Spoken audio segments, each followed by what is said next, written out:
shout out. It is Wednesday night. You have made it halfway through your work week. You're gathering your proceeds. We got a great topic tonight, guys. We got some guests coming in. I am excited, extremely excited about this live stream, because this live stream is basically centered around those of us who are over 40 years old and are either still a part of parenting, meaning your children haven't yet grown all the way up. You know, you got a 3, 4, 5, less than 10-year-old, or you are having a newborn, or you're like me and Andrea, and you're looking toward the future of having children. We're going to talk about that discussion today. And the reason why we're going to be talking about it, because there are a lot of you that are thinking about, now that I'm living in another country, and even though I may have some little ones back home in the States, or maybe having my first ones, such as in our case, you might be a person like us thinking about becoming a father over the age of 40. So we're going to discuss that today in today's topic. Look forward to hearing what you guys have to say in the comment section. Shout out to you guys being here. Make sure that you guys who are supporting the channel support us by way of the PayPal and the Cash App only, because we don't receive any of the super chats, but we're still going to read your comments. Shout out to you. And I appreciate Snuggles being in the building. Appreciate Snuggles being here. Now, since we got our guests in the background already, we won't be doing too much. And shout out to my man 313 in the building. Poor man, first one here. You better back the fuck up out my face, goddammit. I'm from Detroit, Michigan. Don't play with me. You know how us Detroit boys get. Shout out to him being the first one here, as well as Philip D, first of his name in the building. Salute to you as well, brother. We're going to got some grown barbershop talk. Grown man barbershop talk. I got a comment the other day from a brother on WhatsApp, and he was saying, you do this YouTube channel for the money. It's just a business to you, but it's serious to us. I said, okay, I'm going to let you know something now. You haven't watched our channel enough. My channel and Andrea's channel is dedicated to this. It is a business. There's a business side. Thank you for the super chats and the Cash Apps and the PayPals and all those things. However, this is a channel that's dedicated to men actually pondering. We want men to actually think about our next move. This channel is dedicated to strategic men only. Wise men, men of insight, men of direction. There are too many YouTube channels out there by black men and black women that show you what's out there, but they don't tell you how to get there, do they? They'll show you where the pool party is, but they never show you or tell you how to get to the pool party. They never tell you how to remain after the party is over and enjoy that city. They never show you how to move to that city and how to make friends and network in that city. They never show you how to get passports in those countries, as well as getting visas, as well as getting medical insurance, as well as all the other things to be able to go from a tourist or a vacationer to a relocator. This channel is dedicated to grown men who think. I'm going to say this one more time. If you are not a man that's a thinker, you do not belong watching Love Crossing Borders. We've been like this from day one. We've never been that party channel. We'll show you how to get to the party, but we'll show you how to live in that city after the party. So shout out to the guy that made that comment, because he made me want to reach out to you guys and let you guys know what this channel is all about.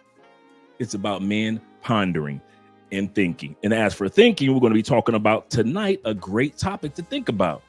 What if you are a guy such as Taylor Made Dreams and other men over the age of 40, and you still have a young one under the age of 10 years old? Or you're like me, I'll be 57 this month. Shout out to me. I'll be having not this Friday, but next Friday. Shout out to Ronan. Not this Friday, but next Friday, I will be celebrating my 57th birthday with you guys. Even though my birthday is on a Sunday, but you guys are going to be buying me a drink. At least buy your boy a drink. And so, even at 57, I'll be having my first child. Now, I see the Wi-Fi kind of buffering a little bit, and if I need to work on that, let me know, guys. Let me know if I need to work on that, if it's buffering. It looks like it's trying to get a little better, but it's still looking kind of bad. Maybe that's just on my end. I'm going to look at it from my cell phone, see if it's better. But let me get us some music started. Shout out to Andre, my namesake in the building, Andre Thomas being here as well. Let me get us some music started, and then I'm going to bring my guests on, who are the ones that actually put together this live stream. So I'll be just a visitor. I'll be a guest myself as we all discuss being fathers over the age of 40 years old. We're going to talk about some of the benefits, and we're going to talk about some of the challenges that are out there. So let's get us some music going. Let me scroll down, get us some smooth music. Oh, I got the music on. Cool. Put that to 11. And let me turn up the sound for me so I can hear a little better. Oh, there we go. I didn't realize we had the grown folk on already. I'm going to do an introduction to each one. First of all, first introduction is to the cologne of the evening, which is from the cologne group Alexandria. They make some great colognes, guys. If you want some really good colognes and clones, Alexandria makes some really good colognes. This one is the Rumway 45. It was a gift from one of the brothers at the Black Man Conclave, realizing your boy loves some good colognes. So yeah, this is a really good one. So if you guys get a chance, go to Alexandria's website. That's the cologne group, Alexandria's. They've always had good colognes. So the brother blessed me with one of the colognes. I've always wanted one from their group, and he blessed me with it, and it smells really, really good. Extremely masculine cologne. Without any further ado, shout out to Seize the Way being here as well, and my man Bobby Coltrane of the Coltrane family, first of his name in the year of our Lord. Black Empowerment's here as well. Black Empowerment said, C says this. He said, I'm just turning 42 years old, September 4th. Shout out to you, brother. He said, had my Colombian king, meaning his son, shout out to you, last year at 41 Medellin. So let you guys know that the benefit of what we try to do on this channel is to let men know there is no age limit for accomplishment. There is no age limit for the things that you want to accomplish. In the United States, they'll tell you, even as a man, time is winding down. The young women won't want you. If you ain't had kids by now, well, you know you're getting closer to retirement age. Those are all the terms you hear in the United States. But once you leave the States, you notice that life goes on all the way into 80s and 90s with a breeze. I know dudes, man, down here, Colombians, man, please, they got 2 or 3 women pregnant. And these dudes in their 70s, and they girls are 23. Kids are not 23 and like 29, and they love this old dude. So it's not uncommon to happen in other countries. But let me let my guests up. First person I'm going to bring up that I want to bring introduction to is my man Fearless. This man is in Houston right now, or Dallas, I believe. Dallas, yes, brother, Dallas. He's a Dallas, Texas man, and this man's content is ever growing, ever increasing, ever blessing, and he is a future father. And the man of wisdom that we're about to bring up, who has all the fatherly advice for us older dudes, is my man Ronan the Traveler. Shout out to you gentlemen being here. Hey, what's going on?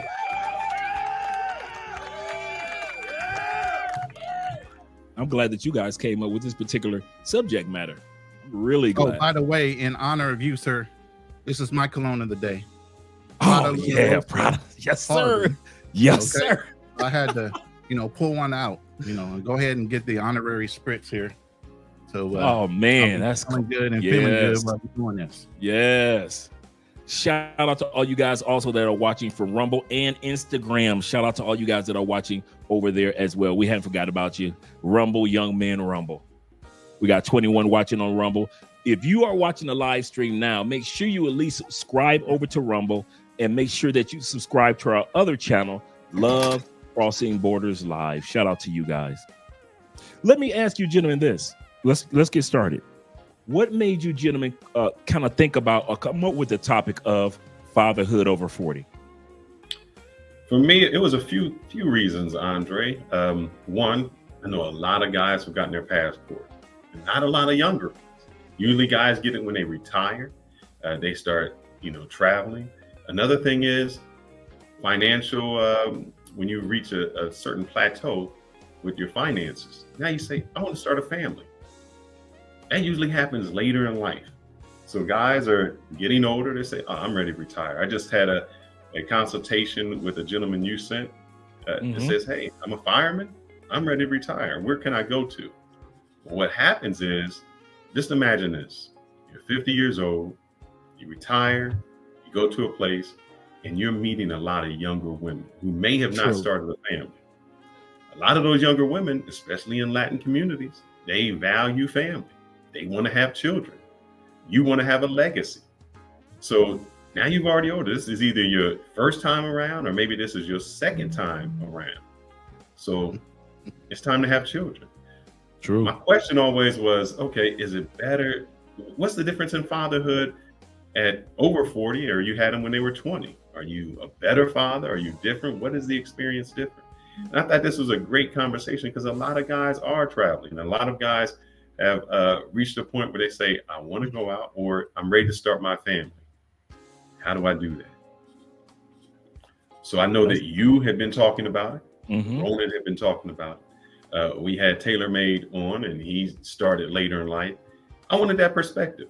I wanted to hear what your opinion is, because you're older and you're gonna be starting new. I want to know the pros and the cons. Are they gonna call you granddaddy? You know, you take them to school and they're gonna say, is that your granddad with you?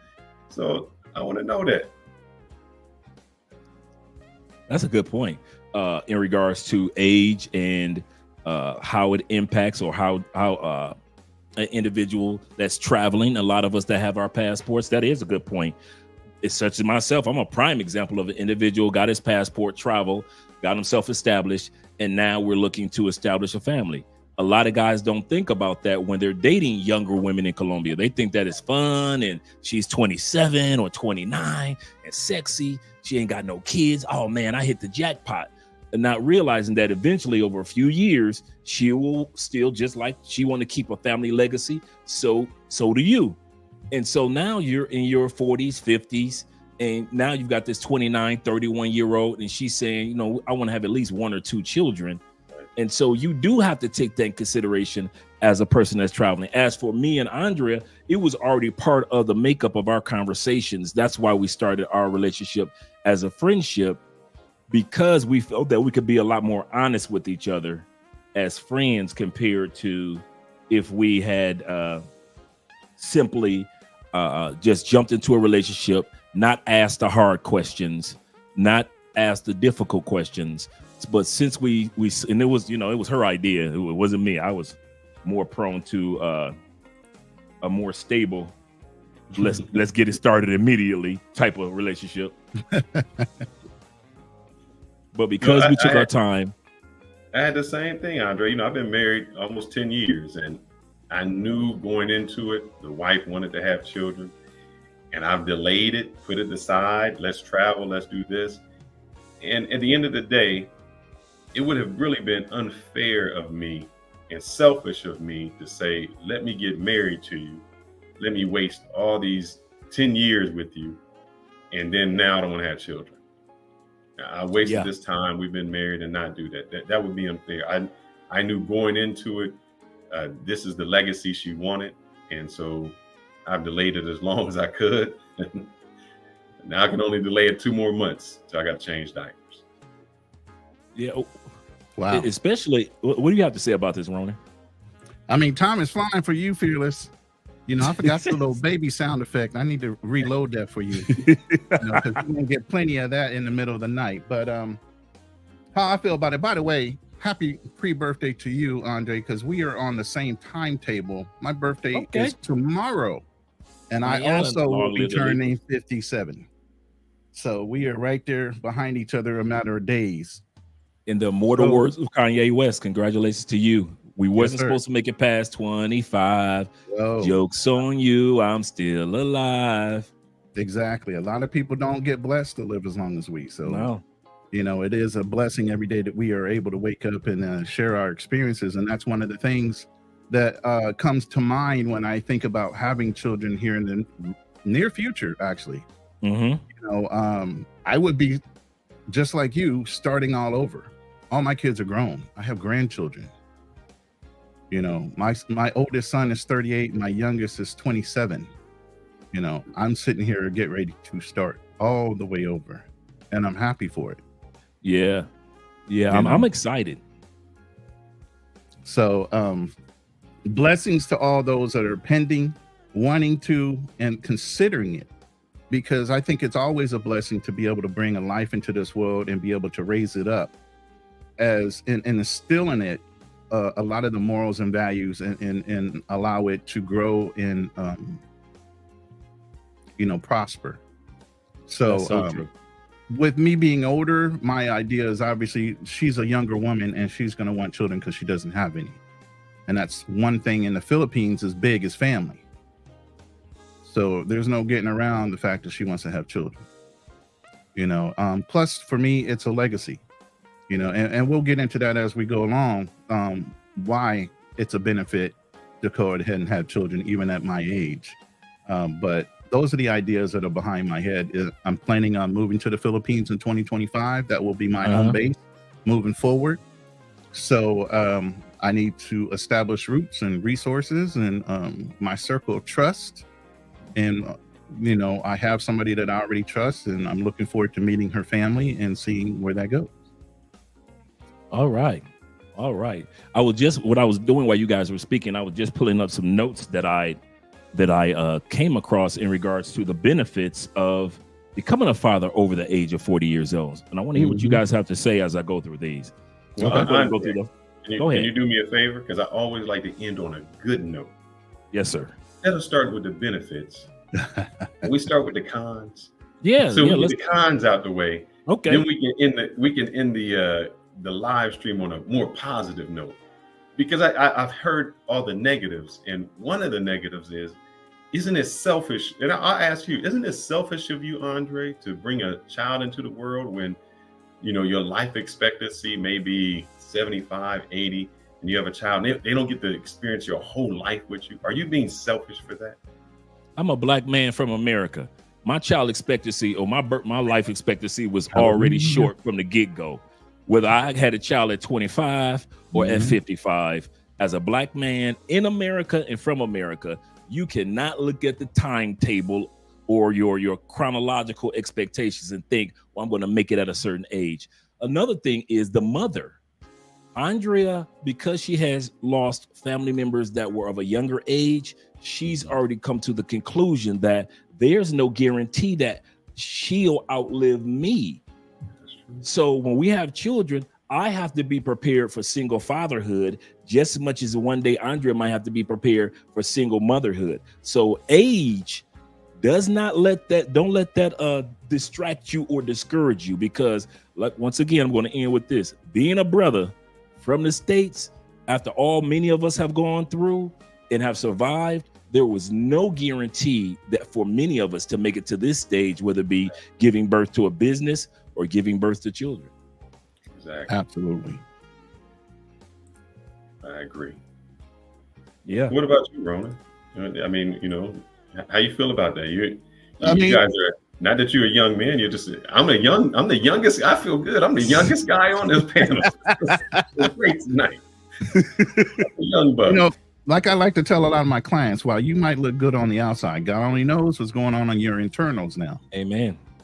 So I know my internals are doing well, and I don't have any physical ailments when it comes to internally. Obviously, I'm broken down. I'm an old man from battles and the Marine Corps and different things like that. So I got situations, but I have a lot of knowledge and love to give still to children. I love mentorship. I want to be able to instill in them the things that I've learned throughout my life. I've missed the opportunity with some of my younger sons, and now they're on their own. And while I can counsel them, they are all expected, and I expect them to be individual men. They always can counsel with me. But at the end of the day, as men, I expect them to pull the trigger the way they decide, not the way I've told them to go. So at this point now, with newer children possibly coming into the mix now, I can instill everything I've learned throughout my whole life and possibly make it a lot easier for them to flourish, right along with leaving legacies of businesses and, business ethics and morals. And, we see a lot of young ethnic kids from other dialects, white, Hispanic, Chinese, or whatever, they work within the businesses that their parents have. Earlier in life, I didn't have that. No. Now I do. I can bring my kids up in the business, teach them how to be entrepreneurs and think outside the box of what society dictates the way they should go, and teach them the way they truly need to go, which is have their own ownership. Yeah. So that's what I'm really looking into. I do want to give a shout out. I am wearing my pink shirt. It is Breast Cancer Awareness Month. Yes, it is. My sister is a survivor of 2 times getting breast cancer.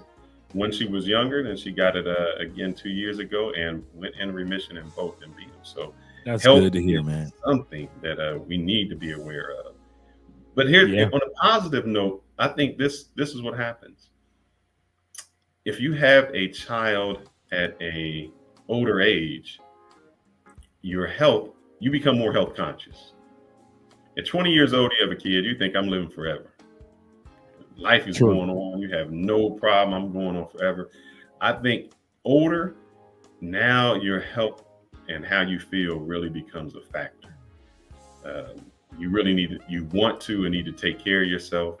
But what about the impact of children? On a Black man, I just want to know, we got health issues. We got high blood pressure. We got other age-related conditions.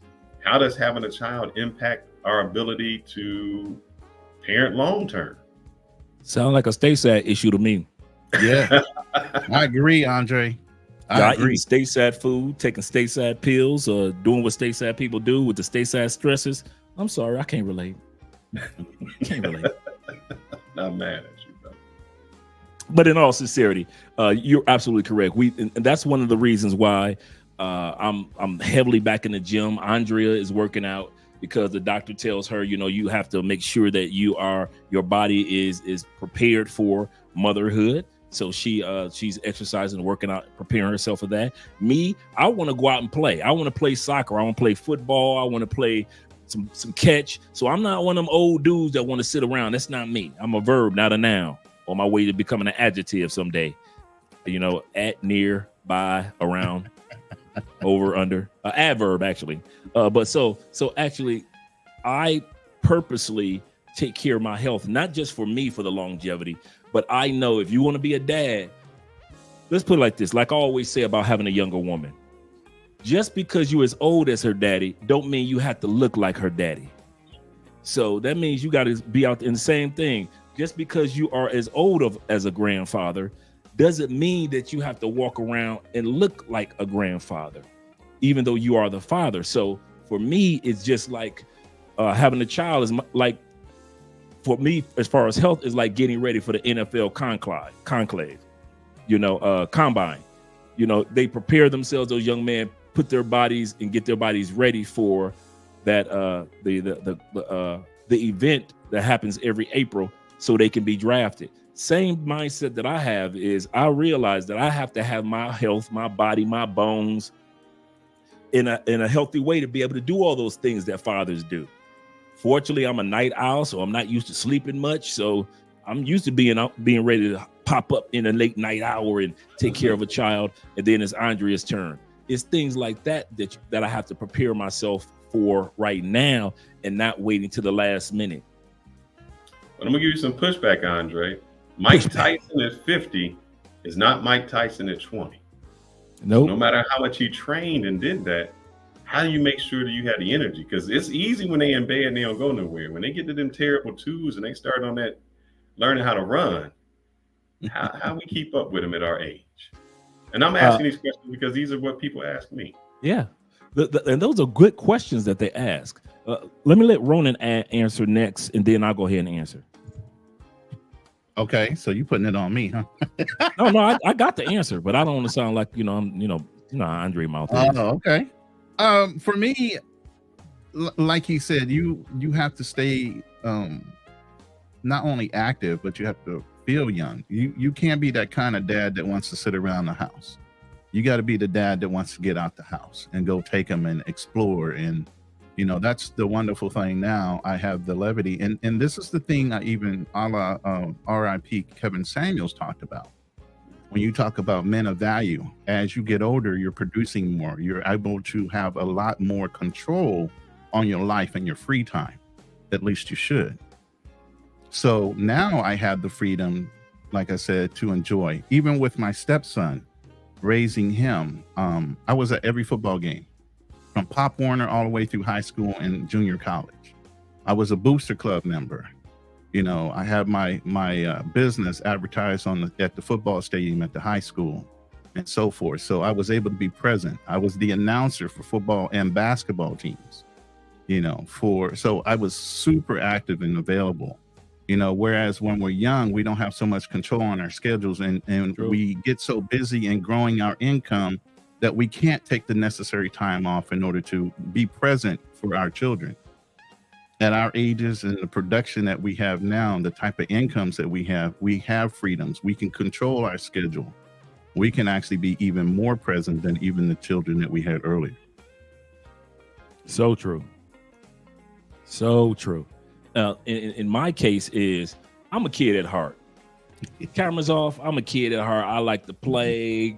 I ain't got no, hey, let's do the hide and seek. Let's do the tag. Let's do some dodgeball. I'm in. I'm not one of those guys that's like, I gotta build my, that's a fortunate thing for me to be a kid at heart. I'll be at, like Andre said, you know, you're gonna be that creepy old dude and the freaky old man, ain't you? I say, yeah, I'll be at 90 checking out the young ladies. Mm-hmm. At 90, I'm a freaky old dude. That's me. She fine. So that's me. I'm young at heart. I have yet to hit 40. In all sincerity, I haven't hit, man, I barely cracked 30. Okay, so when it comes to wisdom, I'm of age, but when it comes to just every day, just enjoying life, I love the beauty of life. That's why we travel and do all the things that we do. And I mean, Andre is so relatable because I'm a young soul, not immature. There's a difference. There's a difference between being an old fool and a young soul. And so since I know that about myself, I was always involved in, even in my 40s, big brothers, big sisters, Boys and Girls Club, 100 black men volunteering community. I'm always at the high schools and junior high schools volunteering. We had a lunch talk program, and the lunch talk program was the problematic young men would have lunch with us men. And so while they were having lunch during that hour, we could teach them different things and talk to them about different things that they may not have a dad around to talk to them. So once a week, we have lunch during lunch talk with the high schoolers and the junior high schoolers. I've done high school motivational speaking all the way down to just sitting on the curb to talking to a young man about what's going on. So I've always been that guy that's been able to, let's put it like this, squat down, get down on the floor and get what, and put it where the ghost can get it. And right. I think that's one of the things that being an older man, having children, that I'm blessed with having that ability. The other thing is, because I was a stepdad for so long, and even though I wasn't a father, a stepfather when they were infants, from the age of 4 to 20, I was the dad.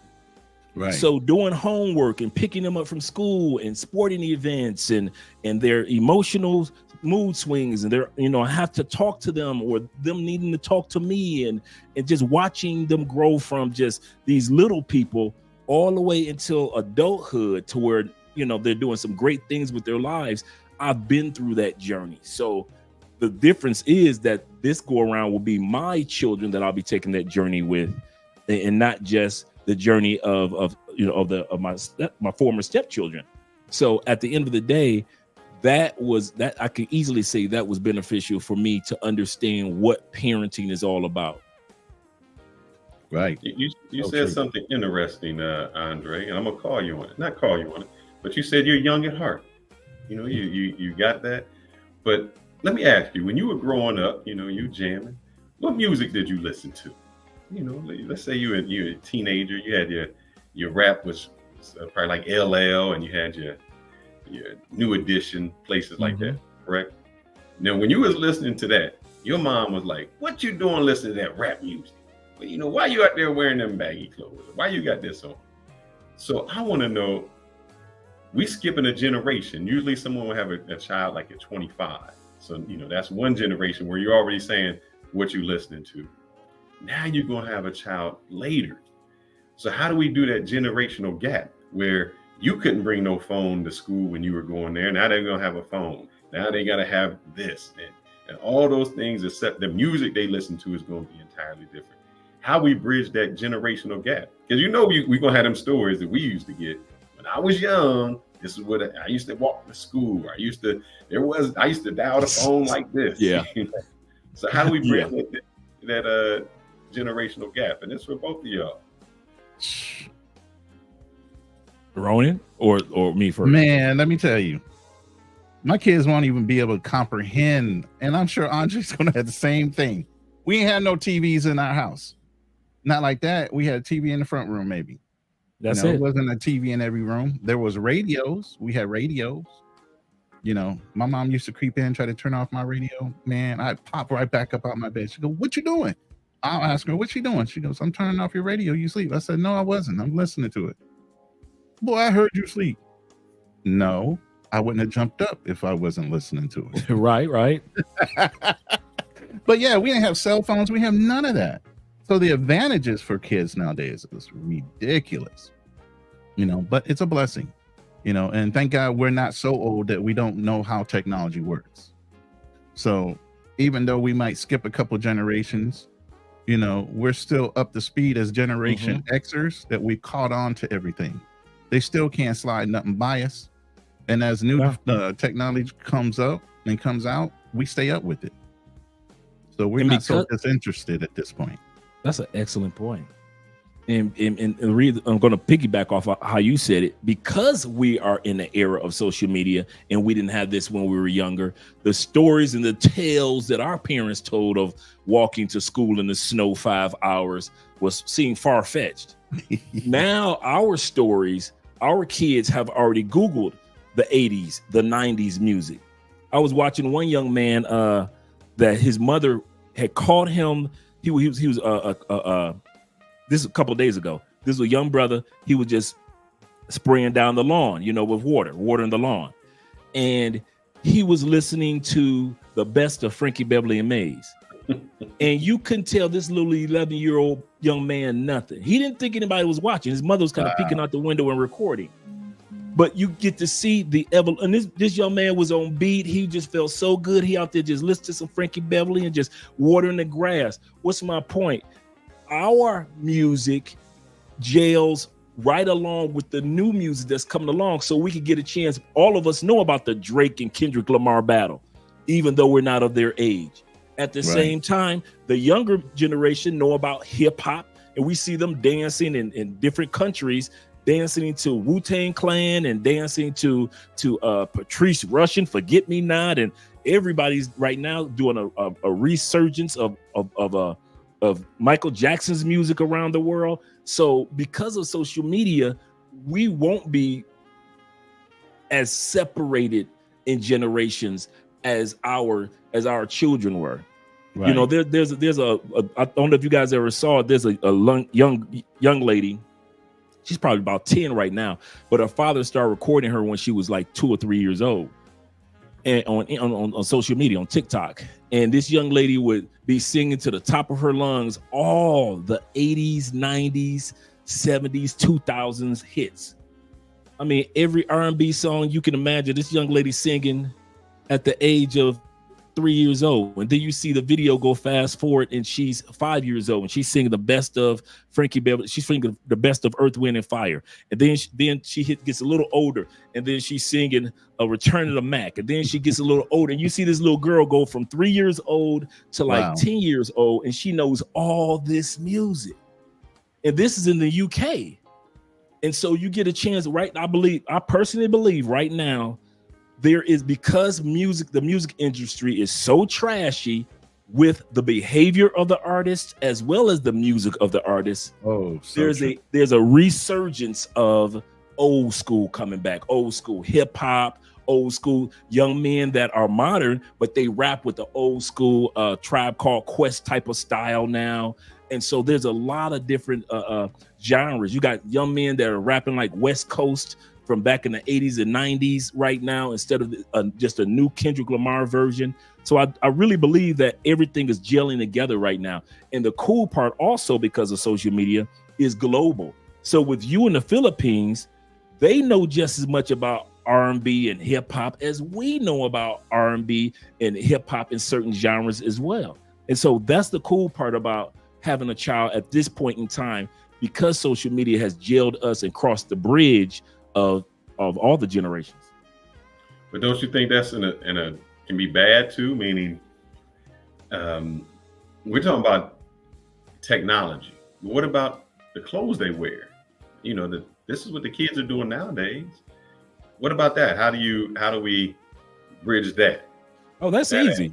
I had a scenario like that. My stepson came home one day with his pants sagging. I said, you got a choice. Either you put on the belt or I use the belt. Which one is going to be? We don't have to argue about it. We ain't got to fuss about it. You either wear a belt from now on or use a belt on you from now on. So which one is it going to be? And he never, it was no argument. I hadn't had to raise my voice. I wasn't angry. He knew my sarcasm. And so he was like, oh, okay, yeah, I see where you're coming from. And from that point on, he actually looked at other young men that didn't wear belts and had their pants sagging, the underwear showing. He was like, man, that's stupid. But if I wouldn't have said anything and I didn't have to be harsh about it, he would have continued on with that behavior. So once again, as parents, we need to parent. And I think that's what a lot of times we think parenting is provision and problem solving. But we don't realize that a lot of times parenting is, you got to be the guru and tell them why and give them the why behind it, so they'll understand it as well. Exactly. Well, you brought up a good point, and that leads into this too with both of y'all. He just said he gonna sir. I'm gonna have to interrupt you. Go ahead. You need to answer some of these questions too, sir, because you're about to have a baby here in December. You trying to slide through all these questions and not give up no answers yourself. So come with it. Answer your question. I don't know how I'm going to deal if my daughter came in with a little halter top or something like that. Or if she's singing something, I won't be sexy red at that time, but if she's singing something, well, I won't play the music. But I understand that friends and can be outside influences that'll play it. I don't know how I do that. And what I was going to lead into was something you just said, Andre. You said you can either wear a belt or you can get the belt. So what about this? This generation, they got we were going to do a show on this about spanking, because we played some clips that had some kids on there that they couldn't have got. What they did, I couldn't have gotten halfway with. If I decided to open my mouth wrong, I'd have got slapped. But nowadays it's the timeout. It's to talk to them. You got to have a conversation. You got to come to like a negotiation with them. So how are you going to be able to handle that when everyone around you is on that negotiation part, and you like negotiate? This is like terrorists. We don't negotiate with terrorists. How we do that? Oh, man. I look at. Go ahead. I look at it from the perspective of there's a balance for everything in life. We're Libras. I'm talking to two Libras. We believe in balance in life. Yeah. Okay.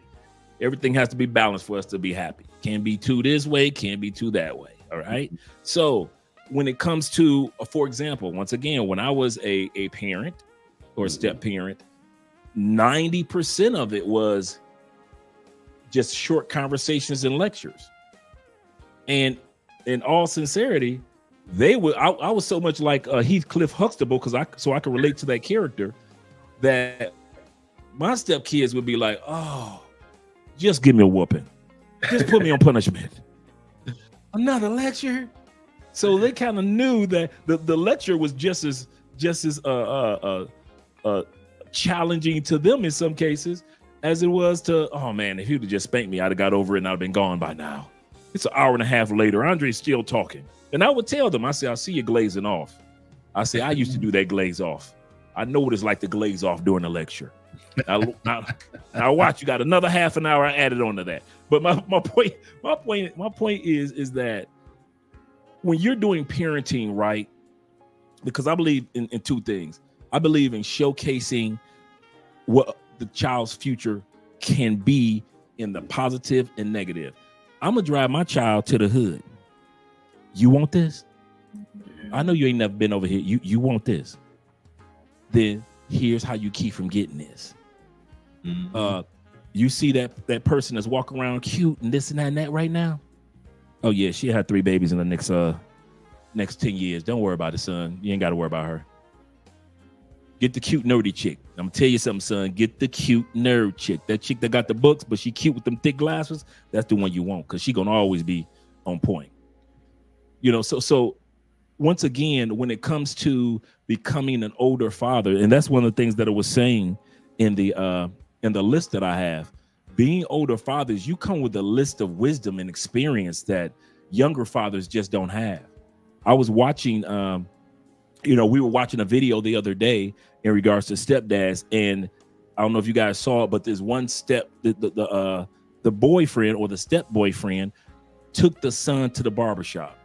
And this is on somebody recorded it. The father ran in. This my son. Put the mother on the phone. Mother said, this is your son, right? You are 2 years behind in child support. You've never been over here to pick this boy up, and all of a sudden now he's your son. Now that he's getting a haircut, the young father was so emotional in the scenario. And oftentimes you see younger fathers emotional in scenarios. And so as older fathers, we realize that it doesn't take all that for every situation. To where our parents, my mother at 25, 26, she thought everything deserved a switch, a belt, or a stitched cord. That solves all problems, a switch, a belt, or a stitched cord. Exactly. So we realize that as older men, it doesn't take all that. It doesn't take all that. And then the last thing I'm going to end with is this. Our children are looking for examples. And some of the best examples of fatherhood are older men. We know nothing against you younger brothers, but we are more established. We are more mature when we do it right. It's to sit back and see that their older dad was able to pull somebody as attractive as their mother. Dad, you was able to get mom. How you doing? How you do that, man? You was in your 50s when you got with mom. How you come on, Dad, talk to me. I'm 17 now. You can talk to me. So it's those little tidbits of wisdom that we can give that younger fathers or younger men have yet to experience. So true. So I know you just said you're giving those tidbits, and I'm going to start with Ronan on this, since I want to pick on you, Andre. Look at Fearless. He just keeps answering. Let him answer the question. Wow. Now, brother, you need to kick in on this conversation. You're going to be a daddy. I'll answer when I ask. Shout out to Happy to be Happy here in the building. Yes, sir. One of my concerns is this. I'm going to have a daughter, and if she decides to get married later in life, how many milestones am I going to miss? Am I going to be around to walk her down the aisle? Am I going to be around when graduation happens? Am I going to be around to have grandchildren? So if I'm starting at 50 and she decided to have grandchildren like at 30, I'm already 80. I might have Alzheimer's. I might not even know they grandchildren. So, I'm thinking, is that unfair? Or not to me, because I'll be deceased. It won't matter. But what impact am I going to have on her? But she's like, my dad's not here to walk me down the aisle. He wasn't here for my graduation. She gets to show pictures of me to her grandkids and say, well, this is how it was. So those are things that I have to think about. Y'all think about that? Not being there when the milestones happen? I mean, you hit on this before on another panel, and Andre kind of just touched on it as well. The great thing is we have the internet. We're documenting our lives right now. We're documenting. I just thought about the same thing, brother. We're documenting our opinions right now, how we feel, our moralities, our ethics. We're documenting all these things in the lives that we do, the content that we create. So we have a record that will live way past what our great grandfathers did. Those were just pictures, and pictures can get lost. They can burn in fires. They can forget how your voice sounds. They can't do that when you're on the internet. They're always going to remember how you sound. They're always going to remember how you look. There's so many benefits to what we're doing in our space right now that I only see upsides. I don't see downsides. You know, you can set aside some tapes and pre-record some things that you can prepare them when they get to a certain age. Like I said, with the information we have now, all of us gentlemen, business owners and of individual good wealth, you can teach them how to establish their base in that. Right along with leave the legacy to encourage it. You can put it into a trust to where they're constantly being reminded why they're getting payments out every year on through the fact that they have grandchildren and have an inheritance for their grandchildren, because you establish that. We are breaking generational curses. Amen. When it comes to this, you know, because our grandparents weren't enably set up to do all those things. Go ahead. There's a comment that I want to get your opinion, you guys' opinion on. Shout out to How to Be Happy and all you other guys, Alexis and El Monte in the building. Shout out to you and all you other guys that are here. Shout out to you all on Instagram that are watching us live right now. I haven't forgotten about you. And also Rumble, young man, Rumble. Shout out to you. How to Be Happy says this: there is no manual for raising kids. As the father of the house, as you evolve, so will they. Sometimes we forget about the evolution, our own evolution, because we're so focused on the evolution of the children. He also says, or she also says, or he says, my dude, he said, the children will take on the mindset and values of the father. However, the father may never see it. I mean, sometimes you're Martin Luther King Sr. I'm going to say that 3 times. Sometimes you are born to be Martin Luther King Sr. You were born to be Martin Luther King Sr. And you may not live to see everything that Junior does. Facts. And so those one of the things, but you may let's swing the pendulum the other way. Once again, we're Libras. We may hit 80 and be of good health because we're not eating Americanized food all the time anymore, because we're traveling to these other countries. We may get to the point at 80 where we're drinking a lot more healthier. We're focusing a lot more on our health compared to technology may have advanced when it comes to how people are taking care of their body in the next 30 years. So we don't know that at the age of 80, we may be one of those people that are active, still doing amazing things in our lives. I notice a lot of times when it comes to conversations, males and females, we have a tendency of swinging the pendulum to the what if side on what if the demonstrative moment happens, but we rarely swing it on the other side to where, wait a minute, there are people that are in their 70s and 80s and they are living their best lives. They are centurions, people in their hundreds now that are mentally focused, just as focused as they were in their 80s and 70s. And so I'll kind of look at it from that perspective, as well as the other perspective that what if I do, or what if I am healthy and wise and energetic? And I'm telling you, I'm seeing these dudes at 70, 80 years old, and these salsa dance floors with these young girls. I'm seeing it every weekend. When I go out salsa dancing, or me and Andre go out, we're seeing older men and younger women twisting, spinning, moving as if they were 23, 24. So it's not like I'm not seeing active older men out there. And so it is when it comes to parenting. You may not be out there throwing an 80-yard football, but you're out there really still enjoying life and enjoying maybe your grandchildren. Right.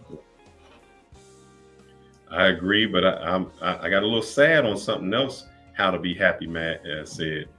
He said, with daughters, beware of the player's curse. Man, I'm scared of that. I'm not going to lie. Oh, bruh. Life does bring karma.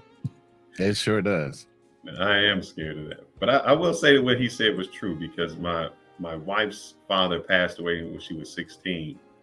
And he's still imprinted on her, because she still says, this is how he believed, this is how he lived. So whatever foundation he brought, it still imprints. So even after all these years, whatever he did, she is growing up with that great foundation. Yeah. I can say that, yes. I think a lot of times us fathers don't give each other, or future fathers don't give each other credit for our footprint and fingerprint on our children's or future children's lives. We, society talks so much about all the mothers and what women do, and shout out to the mothers and all the women out there, but our impact is just as important on the behavior of generations to come. I mean, it's ironic how I've never met my dad. I think you guys heard me say this before. I've never met my father before. Yet my sisters, my two older sisters that were raised with him, they're like, man, you act just like your dad. You got that same charisma. You say some of the things that he says, like he'll say, good evening, gentlemen.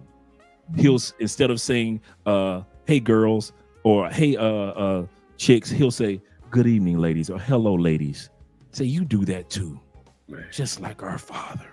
You got that. You dress like our father. And so they don't say anything negative. Now, I know the monstrous side of how my father was too, but it's on the positive side as far as just DNA.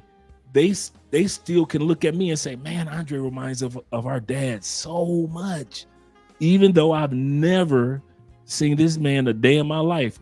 Well, maybe I've seen him when I was a baby, but I couldn't, other than that, I wouldn't know. So it is when how we carry ourselves, just like How to Be Happy said, and shout out to him and his YouTube channel. Make sure you guys subscribe. How to Be Happy. And nice brother. Oh yeah. And he's here down in Bogota with his family and doing great things. So when it comes to being an example, he's absolutely correct. And I think that's all any of us can do for the most part. We can't force our kids to be something. We can't beat our kids into being something, but we can be an example to our kids. And most importantly, I'm going to end with this, and I want to hear what you guys have to say when it comes to being an example to your children during the problematic and challenging parts of parenting. Because there is a time where when you're a parent, you be like, do I choke her or do I hug her? Oh, I want to choke. Oh, she getting on my last nerve today. I told her 5 times this month to do this, and she didn't. How do you handle that? Because how you handle it is going to impact how she handles her children in the future. True. Very true. You want to go first, Ronan, on that? No, sir. I want to hear your answer. Right. What I learned in the corporate world is this. I've had employees and people that work for me. There were times that when I was younger, if somebody did something wrong, it was their fault.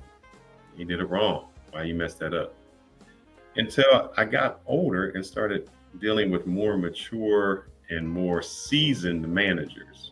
And what I found is this. They would say, if you didn't do it right, there was something in my instruction that wasn't correct.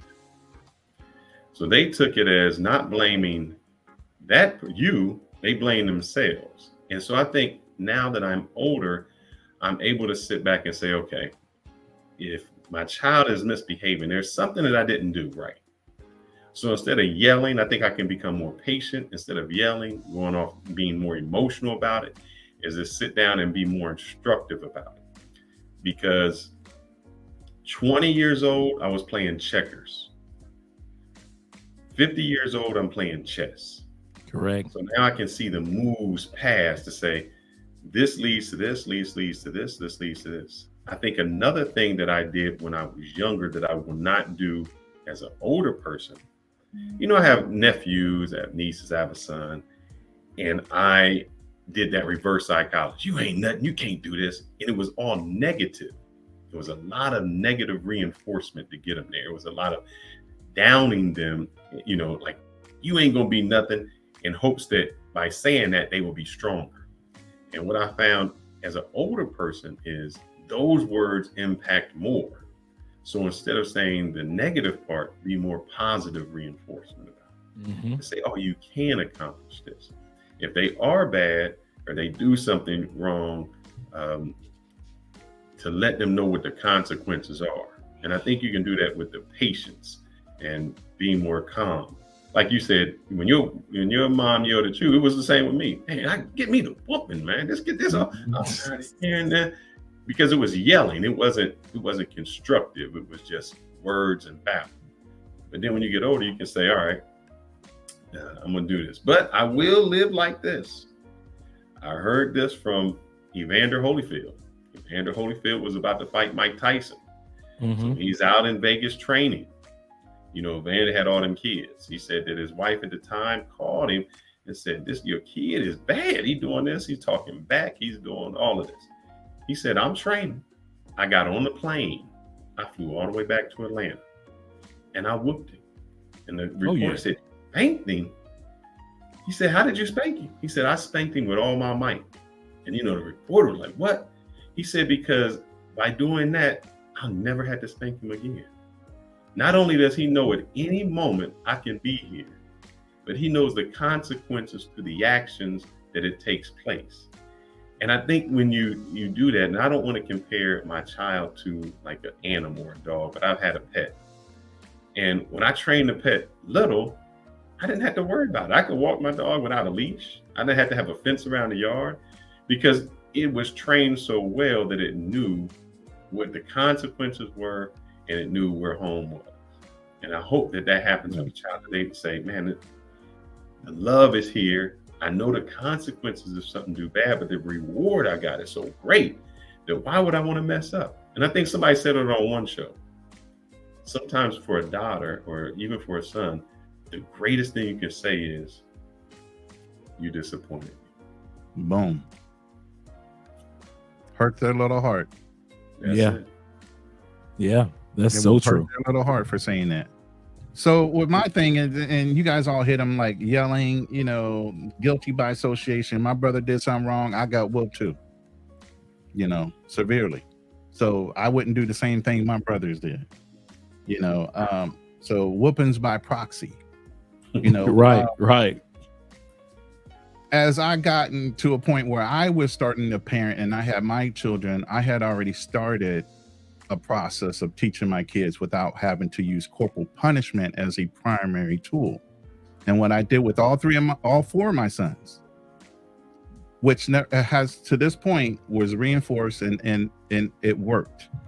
And maybe somebody will pick this up and try it. What I did with my sons was I taught them the consequences of inaction. And how I did that was I would ask them to do something. Now, when the retention value of things that you say take a while. Correct. So I'd ask you to do it. But I'd also follow it up with, what's going to happen when I get to 4 and it's not done? I'm going to get a punishment or I'm going to get a whooping.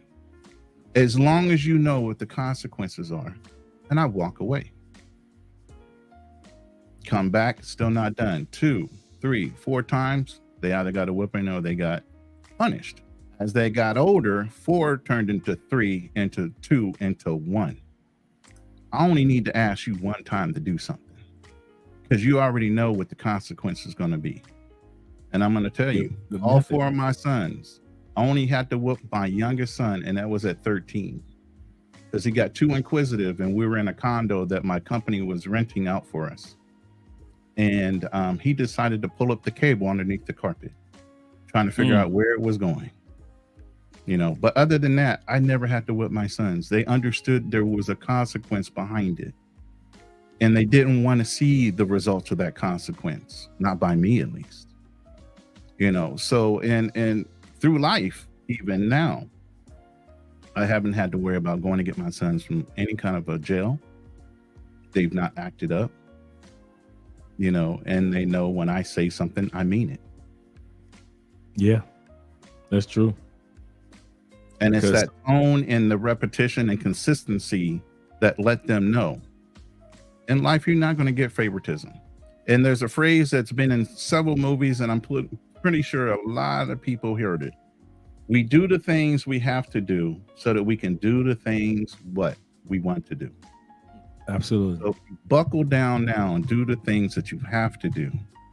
Like us, Our lives are so much easier now because we took the time to do those things.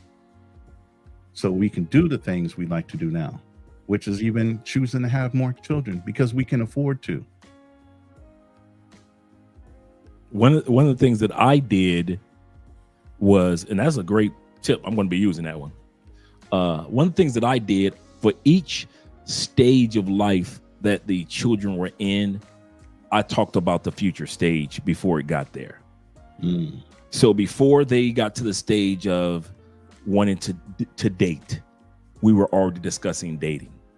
Before the stage, the age of intimacy, we were already talking about intimacy years before.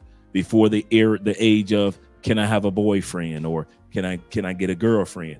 We already discussed those stages before. We didn't wait until those stages. Oh, she's 13 now. We need to go ahead and no. We had that conversation at 9 or 10, and so I always believed in being ahead of the curve. Whether you want to play football, okay, these are some of the expectations of you going out into this sport, so forth and so forth. You might be having to do tour days. I have no problem with picking you up, but make sure that if I'm dedicated to this for you, you need to be dedicated to this for yourself. And so Absolutely. When that era came, when he was old enough to want to play football, it was no problem because he already knew what to expect when it came to 1-a-day practices or 2-a-day practices. He understood the requirements and the expectations of the coaches and the rest of the team. So I always believed in not talking about the era that they were in, but the era or stage of life that they were getting ready to go into, whether it be a 6 months or whether it be a year or 2 years ahead. Right. And one of my fears, and this is going to affect you guys, and we talk about women as they get older. You say, your path, your childbirthing age, your eggs are dry. Was men, we got an increased risk of genetic problems. Your little ones don't swim like they used to. Autism, schizophrenia, all those things, even though it's a low risk, those are chances that increase as we as men get older. So, my fear was always later in life having a child that maybe had a disability or something like that. So it was imperative. And I'll say this to both of you guys. We made sure that we got genetic testing, not only prior to, but even during. So they can do genetic testing and genetic markers just to make sure that they're healthy. And even this, what surprised me, now it's not just a sonogram, like, oh, a sonogram. And they got the 4D sonogram. Like, you see what your kids look like when they still in the stomach. So they go through, they had all the heart valves, the brain, they count the fingers and toes. So, but there's a risk, guys. As you get older, we do have a risk of some genetic issues that can take place. True. How you guys feel about that? I've actually researched that, and one of the things that we've done here is the exact same thing. Genetic exams. We actually have a specialist for my body, just like a woman has a specialist for her and the baby. I've got one for me, just to make sure that everything remains up to par for my health. And so being an older man, you have to take those things in consideration, because you're absolutely correct. There is a low, I'll repeat this, just like Fearless just said, a low risk of abnormalities in a older father, but they're there.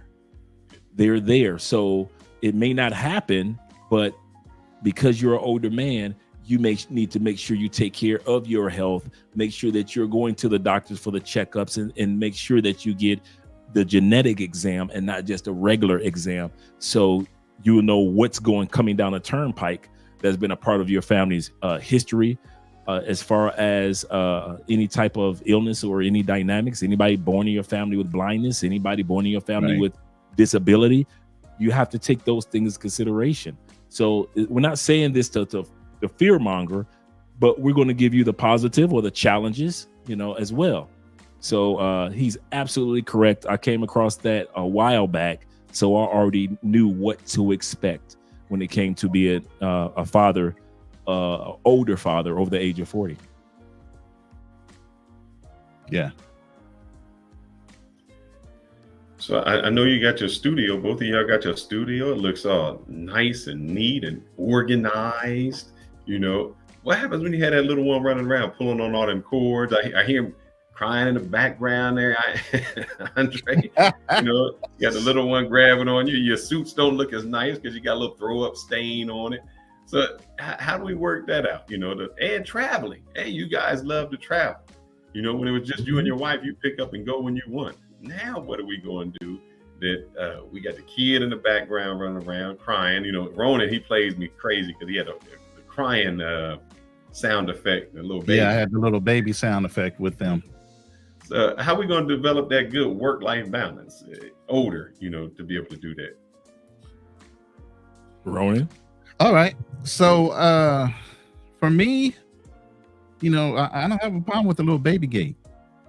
You know, the old baby gate situation. You have it on the door, so you got to undo the latch, you know, to allow them to come in and go out. And, you know, obviously, my wife will be able to tend to them if I'm working. You know, she's going to be working out of the home too. For me, right. My wife is not working for nobody else. She'll be working for me and the businesses that we establish. So correct. I won't have to worry about, you know, and then obviously if I'm in the Philippines, a nanny is nothing when it comes to income base. I can always hire a nanny to look after the child. But if we were to travel, and we still will be traveling because it's a nice place to take off from, to travel all over Southeast Asia, Europe, and all that. So, you know, her parents will be close to us. I plan on including family in this. You know, Andre touched on that and was doing some real man talking the other day about, you know, having children at an older age in a foreign country. Families have to be included in this. You're not by yourself like you're here. Okay. No. Where your family's around you, but they don't want to do nothing to help you. Family's going to be 100% involved in that. So with that, you know, I don't have a problem with having a space for her parents to stay in our home while we're traveling. They shouldn't have to go to the grandparents' house. They can come to my house. They can stay. Yeah. You know, there where the kids are more comfortable. You know, I plan on being all inclusive when it comes to her family. I love big families. You know, so I'm looking forward to that part of it.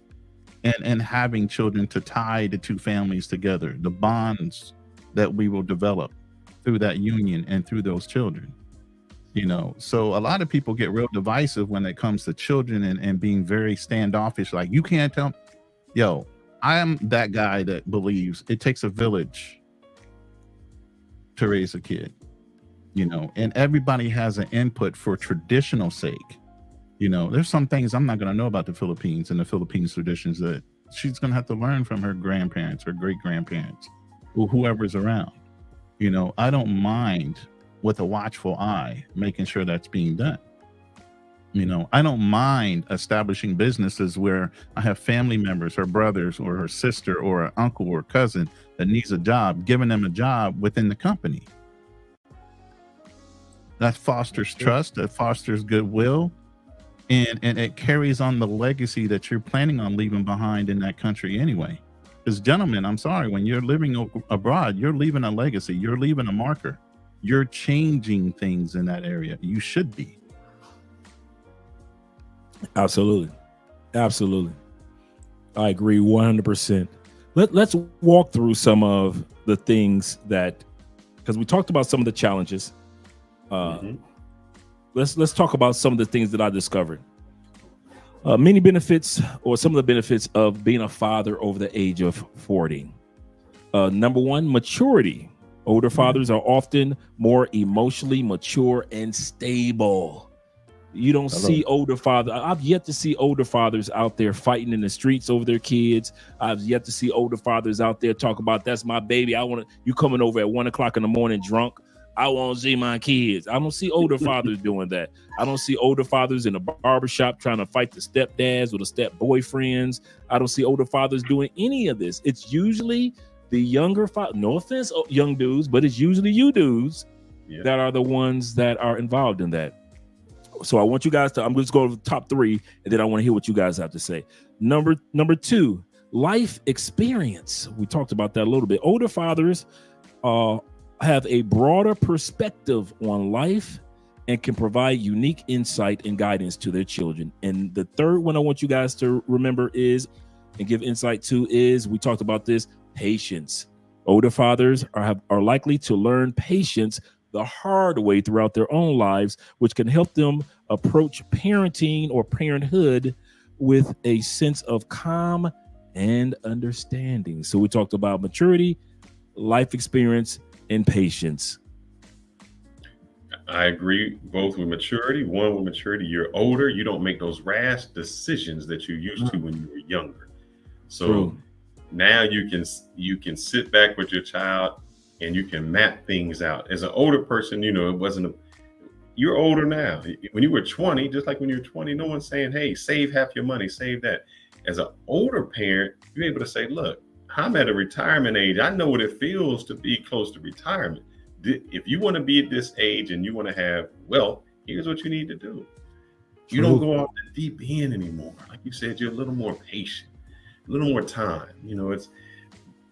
I think when we were younger, everything was detrimental. That girlfriend you had, that was the last girlfriend I was going to have. Everything seemed like it was crazy.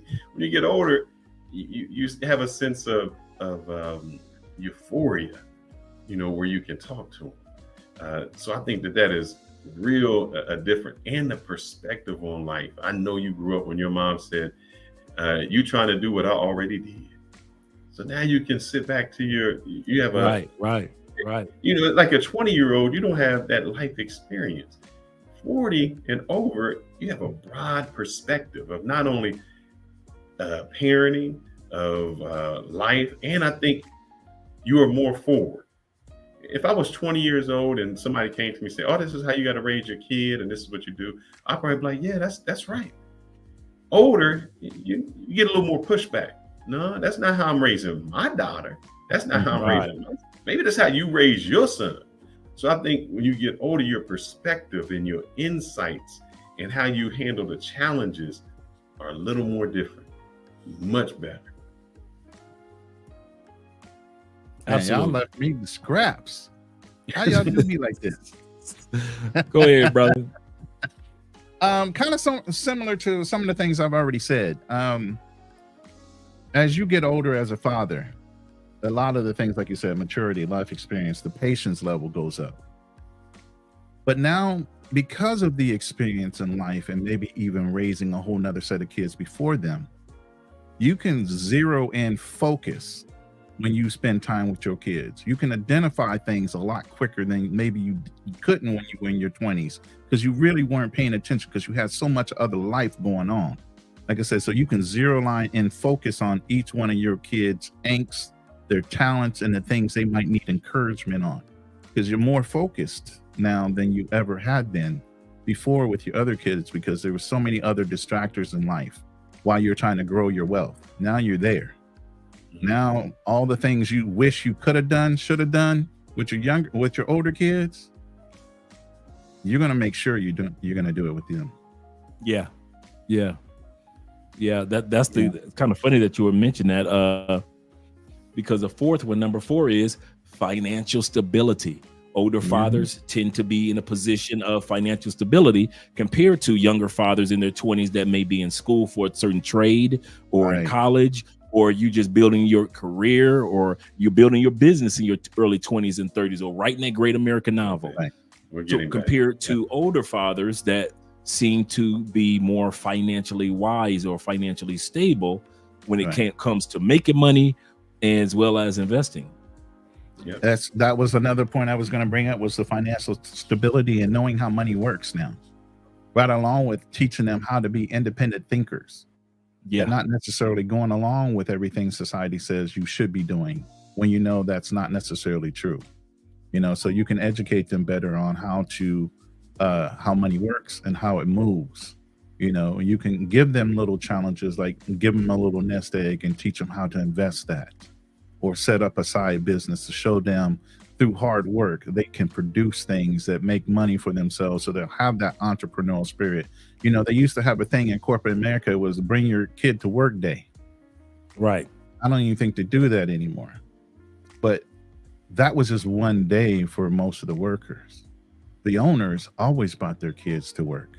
The owners always had their kids working from the ground level up, understanding that business. So then what? By the time they got to a certain age, that kid inherited that business and knew every functioning piece of that business in order to keep it running.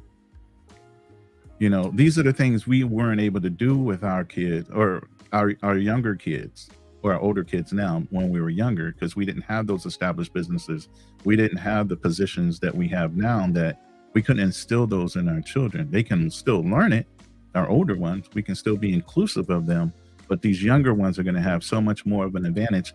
And that comes to mind that some of your older children might get a little jealous because they see you spending. Yes, they see you spending more time with that younger kid when they're like, damn, dad didn't give us this much attention ever. But dad was busy, and I'm telling you, these older kids are going to get a little envious of the younger ones when they come over for holidays when they can. And I used to tell my clients all the time, millennials and so forth. I had a lot of clients that had big houses, 7-bedroom, 8-bedroom houses, very independently wealthy. I said, y'all need to downsize. Well, why? Our kids are going to come back home. I said, don't you believe it? They will never all come back home all at the same damn time. No. You bought that house for you and have a stable place for them. Now that they're gone, you can downsize a little bit, take some of that money and invest it in some other things. Yeah. Even for your great grandchildren's future or trust or whatever. But you don't have to maintain that house. Downsize, invest that money in some other things, put it up for retirement. But as we get older, we start wising up to how money matters and how smart to move things around. So with that financial stability comes wisdom that you can impart earlier in your children's lives, especially the younger ones. So I definitely, and then you guys said patience, perspective, a healthier lifestyle. That's a big one. When we were younger, we were just eating anything on the run, on the go, McDonald's, that and the other thing. As you get older, you're like, can't put that in our mouths, which means you're not going to let your kids put that in their mouths either. You're going to give them healthier alternatives. You're going to allow them to grow stronger and better, where they're going to benefit quicker because they're eating healthier, because you're not doing those cheap meals and the mac and cheese things and all the processed foods, especially living abroad. You don't have to worry about a lot of that stuff overseas. You're eating organic. My girl's family has a farm. That's a good point. They grow everything from vegetables. They have their own chickens. They have pigs, cows. They have all that stuff on that farm. She's proud of. My girl likes to get down, bro. She'll get muddy as hell. She plays with grub worms, all kind of bugs and everything else. So my kids, I know my kids are going to be a lot healthier, quicker. Yeah. Just want to say thank you guys. Oh, go ahead. No, that financial stability, man, it is important. When I grew up, there was a lot of I can't. You were poor. And I think there's so much stress, not only on your family, but on you, because, most of the time when your family can't provide for you, they can't have the Christmas. That is it. So we're talking about the positive. Oh, man, I'm thinking how much better my child's life will be in growing up than I am. The fact that I have some money, they can go to those camps. They can go to those schools. They can go to coding education. You know how long it took for me to take my first trip?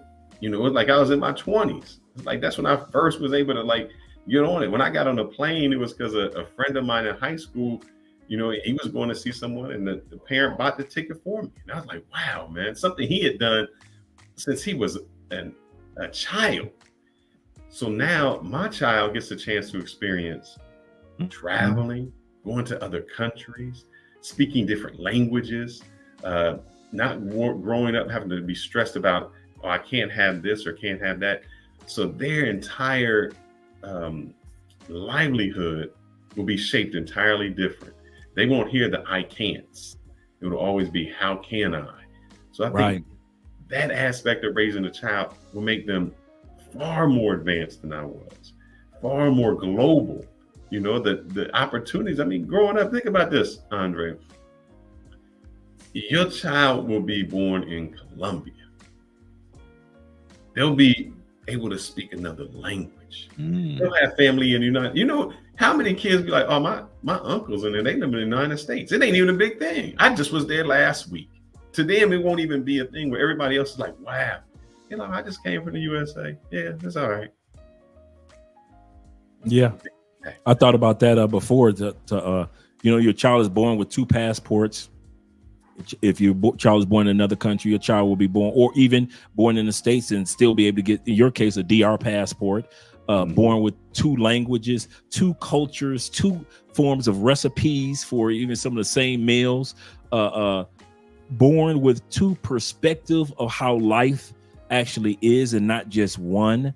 It's just so beautiful. And I know a lot of times, you know, mixed kids go through their identity crisis of, am I all this or am I all that? But one of the things that I plan on doing and this is a good discussion, I plan on doing is to introduce them to both sides of their culture, so they can be fully 100% Colombian and yet 100% Black American or American itself, and really enjoy both aspects of who they are, because society will not allow them or show them that they are those things. Andrea has a younger cousin, almost like a little niece, and she travels to the United States with her mom and her grandma. And so one day she was in school. Andrea told me the story. She was in school and they were talking about things in New York. And all the other little kids, you know, they were like 10, 11 years old. All the other little kids were like, well, in New York, I've heard this, that, and this. And the teacher was like, well, in New York, it could be like this, that, and this. And so she stood up and said, well, I've been to New York a few times, and I'm telling you what New York is about. And it's like this, that, and this. And the school teacher was like, you've been several times. She said, I just got back again this past summer. Right. She said, so this is something that she's been doing for a while. She's been there quite a few times. And so having those type of experiences give them, once they're in school, a perspective of the world on a global basis, not just because they're born in more than one culture, but because they've been in more than one country prior to even starting school. Yeah. And so one thing with Andrea and I, we see other parents on the planes when we go to Europe and when we go to this spot and that spot, and they're pulling out strollers. Well, why can't we? And so we look at it from that perspective as well. And then working online gives us the opportunity to say, you know what? Because me and Andrea were talking about this the other day. It would be nice to be in Paris for 3 months. Okay. Let's do it. Yeah. You see what I'm saying? You could do those things. Yes, you can. And then, once the children start school, you're going to be focusing on, being home based. But during the summer times, you can actually just go and just actually do and enjoy and not feel like, well, I've got to wait until I get 10 days off of work to be able to do certain. Right. And that shows the children the value of entrepreneurship, because mom and dad wasn't stuck in work traffic, rush hour traffic every day. Why should I? Exactly. Right. I'm going to have to add to that because I am a product of that. I've been traveling since I was 3 years old. Growing up in Baltimore, Maryland, it was real easy to hop a plane and go down to the Caribbean. Puerto Rico was a yearly annual vacation for my mom to take us down there as boys. That's where I learned how to swim. The story of the mom throwing you in the deep end of the pool and telling you to swim? That was me in Puerto Rico on a resort. After she had already told the lifeguard, because they had lifeguards back then at the pools, not to jump in and save me. Okay.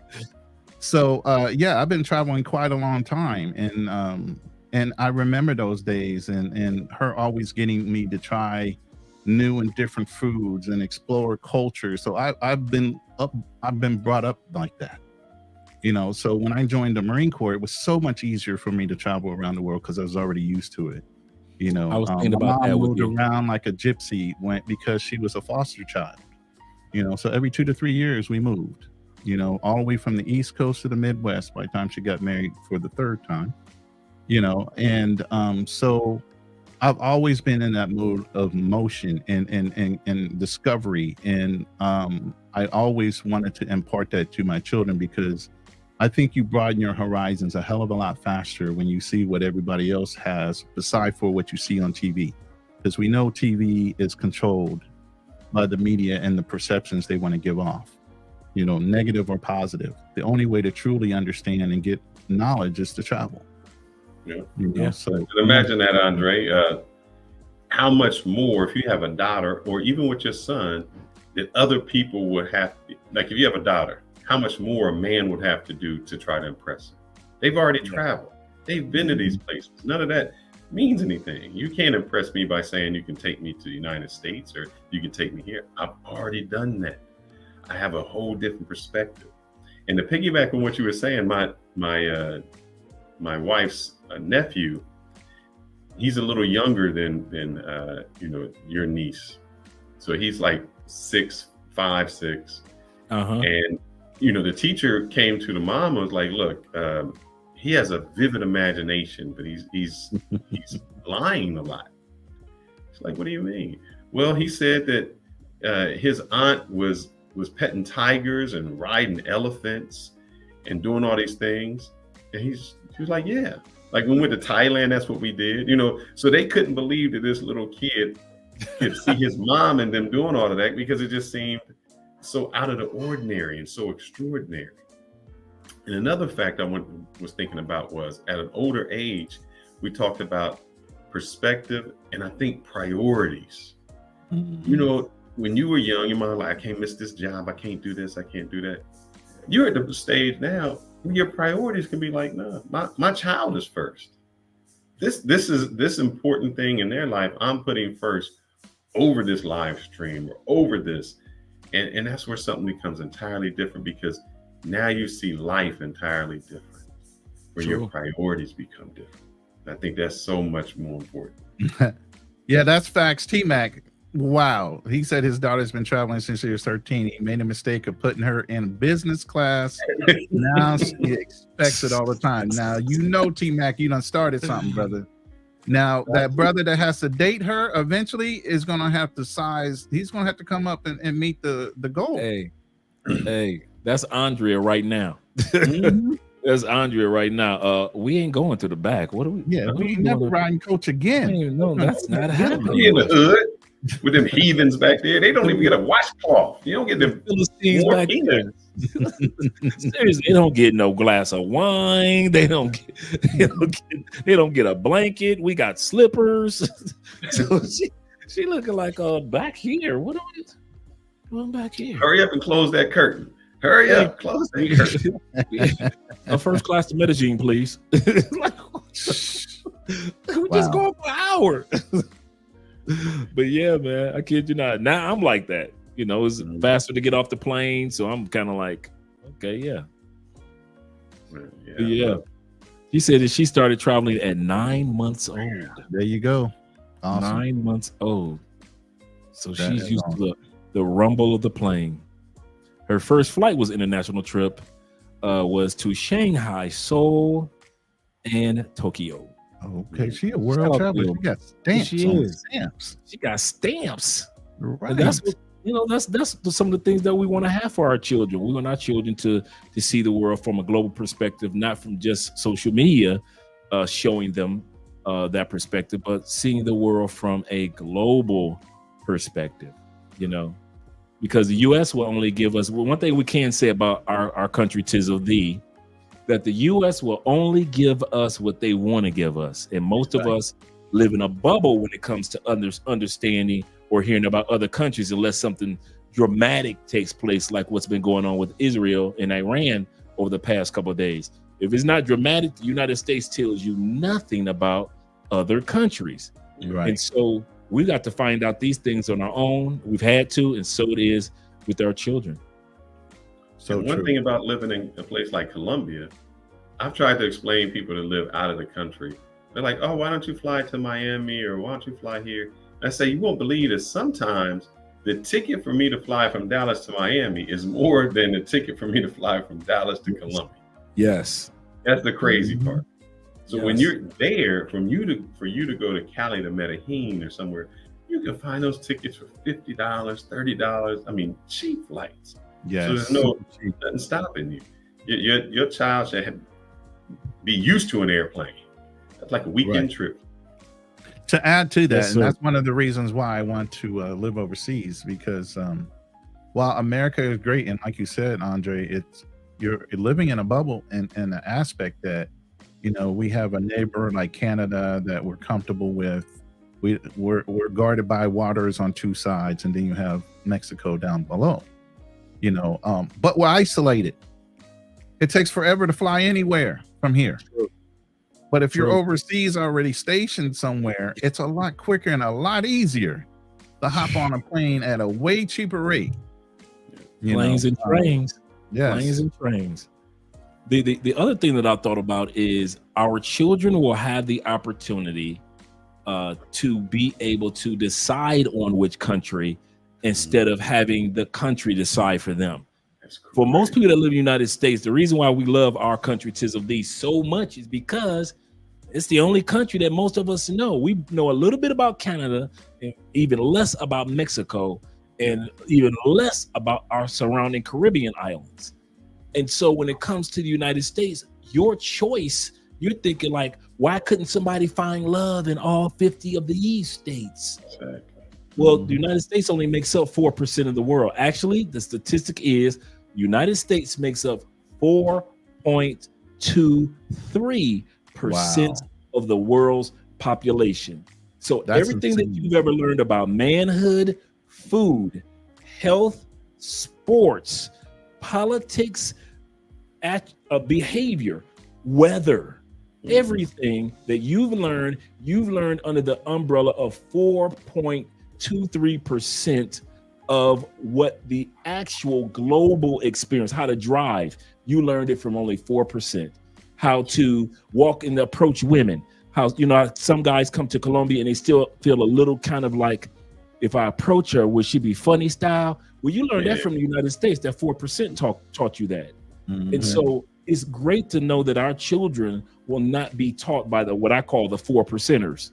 So anytime you guys hear me say that, that's what I mean. The United States is only 4.23% of the world. Therefore, our experience and our knowledge and our insight, even with 50 states, still only makes up 4.3% of what manhood is actually like, and experience of food, clothing, opportunities are only shown to you by 4.3% of the world. And that is so crazy that what you said, they have a choice. I mean, I don't think a lot of people here ever even thought about having a choice of where you want to live. It was dictated to you. You know, when you ask Americans, what's the greatest country in the world? They say America. And then you say, well, where else have you been? They say, oh, I haven't been there anywhere else. You're like, well, what do you have to judge it off of? Where our children will have that global perspective. I mean, And if they decide they want to live in the States, so be it.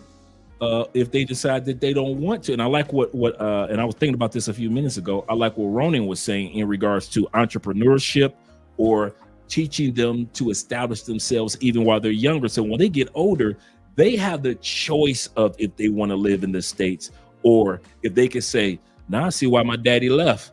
Yeah, it's too expensive here. I'm out. You know, it's cool to visit, but visit my grandmama, my aunties in the States.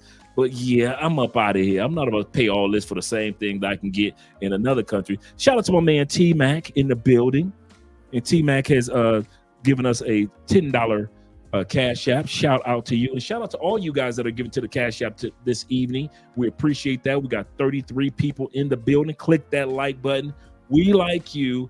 Make sure you like us too. So let's give my man one of the videos for showing the proceeds. Let's give we can go with Thick Thelma real quick. Let's go with Thick Thelma. Let the show begin.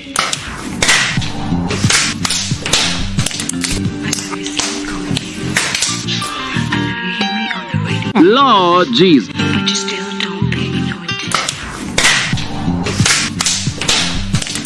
I seriously call you. You hear me on the radio. Lord Jesus. But you still don't pay me no attention. Meet me at the altar with that fat ass.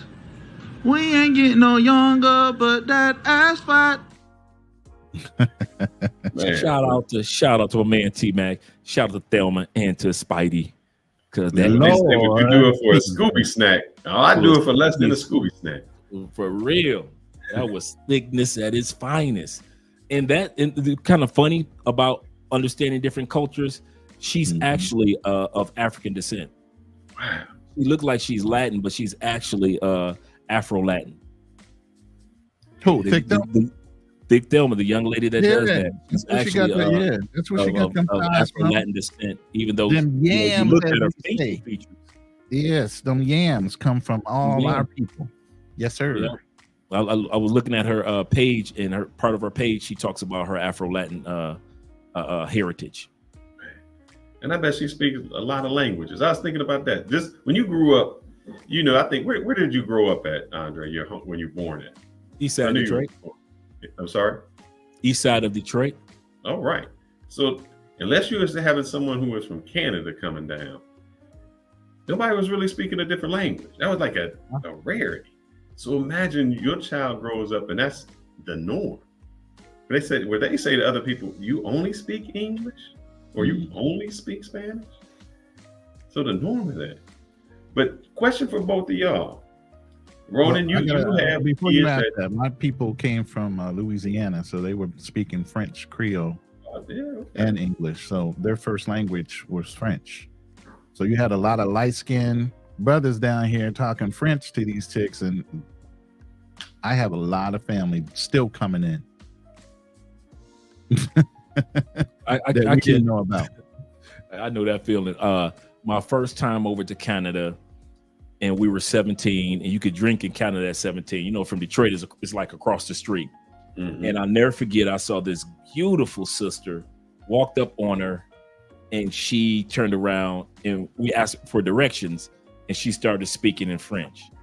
And that's when I discovered that they speak French in Canada, especially outside of Windsor. Shout out to you, T-Mac. And I discovered, Quebec, up in that region. And that's what she was telling me. She said, I'm from Quebec, and that's where we learned to speak. She said, that's why I was raised speaking French. And also what T-Mac says, there's a lot of Middle Easterners, Arabs in Detroit. So I grew up with the international experience. Or like when I used to live in Chicago, you've got a lot of Latins in Chicago. So I've always lived in, it's kind of funny now I'm looking back on it. I've always lived in multicultural cities. So I'm so accustomed to being around more than one culture. And then in the feds, you're around everybody. You're around people that ain't even from the States. I'm around Africans that introduced me to fufu. I didn't know nothing about fufu until the African dudes made it in the feds, and they were like, "Try this, brother." And so now I'm learning what fufu is, and I'm seeing photos of Nigeria for the first time that looks nothing like what my perception of Africa is. I'm seeing guys build mansions with prison money in Mexico. That's when I realized how low the cost of living was in Mexico. So even when I was in the feds for those 10 years, those guys who were originally from other countries were still teaching me about life outside of the United States. And like Dre, you don't have to necessarily live in the United States to have a great life. There are other countries as well. So when I got out, that subconsciously followed me and brought me to the place where I am today. Right. I have a question for both of y'all then. You had a stepchild when you were younger, so you had that experience. And now you're going to have a child older. Same with you, Ronan. What do you think, if you had a choice, would you rather wait till you're older? Would you rather wait till you're younger? What do you think the best, the good and the bad of both are? Who wants to go first? I would have did it now. It's the best part of life that I've ever had. I won't even lie to you. I love the 50s. You basically got the cheat code to everything. Yes. You can get with the mama, the auntie, and the daughter. At 50, if you take care of it right, you already kind of understand, like, even if I lose money, I still know how to make money. At 50, you know, okay, I gotta change my diet to whereas in your 20s, you just drinking, smoking, and freaking everything. You catching every type of little, I need to go see the doctor. So, you know, in your 20s and 30s, no offense to your 20s and 30s, guys that are out there, but I'm telling you, these 40s and 50s, they have a sense of cheat code to life that you don't have in your 30s and your 20s. And so I would sit back and say right now, I would be a parent now after over 40 than I would be in my 20s. Now, historically, people have done it in their 20s and their early 30s, and that's how life works. And then when you get older, you know, like, oh, my kids are 22, so I can go out here and act wild now. Nah, let me let me do it now because I could still do what I was doing before and still have children for the most part. I could still travel. I could still write my books. I could still do content. I could still do consultations. I could still be in Theo's class. I could still progress as a man, in other words, at the same time being a parent, to whereas when you're younger, it's a little bit more challenging to juggle life because you don't realize that that's a part of life, the juggling part. I agree. And I think the reason it may be better, think about this. How many times have you seen people's children say, you know, man, you treat my child, their grandchild, much better than you treated me. It's almost like you learned as you got older. You became more mature, more better. So when you're with the grandchild, you knew all the mistakes you made with the child. And you're like, nah, that's not really how you parent. This is how I should have parented. So they're actually a whole different person. Yes. And sometimes the kids were like, I wish you would have treated me that way. Why didn't you treat me this way? Yeah. So I agree with you in that sense. Yes. I told y'all there's going to be a lot of envy. If you have older kids, they're going to look at how you treat these new ones. It ain't going to be pretty. There's going to be a lot of jealousy, just straight up hate. I got 1, 2 for you guys. They say two of the benefits of being over 40, having your children is a renewed sense of purpose. The responsibility of caring for a tiny human can be incredibly motivating. In other words, giving you a new sense of life, giving you new lenses to look at life through. You've already looked at the life through the lens of your wife or through your other children and through your own lenses. But to see a little you running around acting a fool at this, you know, in this century, at this part of the century, is it brings youth to you as well as that younger person. Like we see with grandparents that often become younger when they hang out and have fun with their grandkids. Yeah, so true. I agree. I think, like you said, it gives you a purpose. Sometimes people get in an older age, they give up. There's really nothing. It's days. It's just every day is the next day. But when you have a child, now you have something to live for. You want to live longer. You revitalize with life. You know, it's like, 70 ain't gonna make it for me. I need to make it to 90. I need to make it to 100. I need to do all these things to get there. You know, that whole purpose is there. Like you said, you look at your child and you're like, wow, that's something like special. That's something I created. And I think your life at your age of 50 is slower. And what I mean by that, when you were younger, it was all about the hustle, the bustle. I got to get here, got to get here. You never stopped and smelled the flowers. Now you get to sit back and like, oh, yeah, that's what my child is doing. You actually enjoy the moments instead of just having those moments pass you by. That's why when you have a kid when you're younger, they always say, well, you better watch them now because in a blink of an eye, they're going to be older. And that just means you never had that quality time with them. You never spent that time with them. All that was just a flash. When you get older, it becomes more important. The days mean something. Those moments mean something now. Yeah. I got one for you guys. Let me add to that real quick. I would say through our life and the turmoils and the things that we're exposed to, as men, iron sharpens iron, but we get jaded with our lives experience. And through a younger, littler us, we can revitalize and let that jadedness go, because the wonderment of watching them experience even the simple things that we now are comfortable with and take for granted, to watch them enjoy it. Man, I'm already envisioning it. You know, Oh yeah. Some of the things I just take for granted because I just have it. You know, it's no big deal. You know, but for them, it's going to be a whole wonderment thing. Like, oh wow, what is this thing? And they're discovering it, and you're just watching them just enjoy the little things that maybe aren't so big of a deal to you anymore. You know, and now you start to realize, like, man, okay, somebody sees that little thing as a big deal. You know, I know you're going to show the super chat, and those first two oh words man, explains it. The first it two says words. everything. Go ahead, read it, brother. It says, I'm 24, and I have to disagree with this topic. The reason you disagree is because you're 24. When you get about 20 more years, you'll say, you know, that panel I watched, them guys were right on and spot on. They were absolutely correct. Man, brother, when I was 24, I thought I knew everything. You couldn't tell me. I knew the world. You know, how some old dude gonna tell me how to do it? He just don't understand, because you haven't lived out of touch.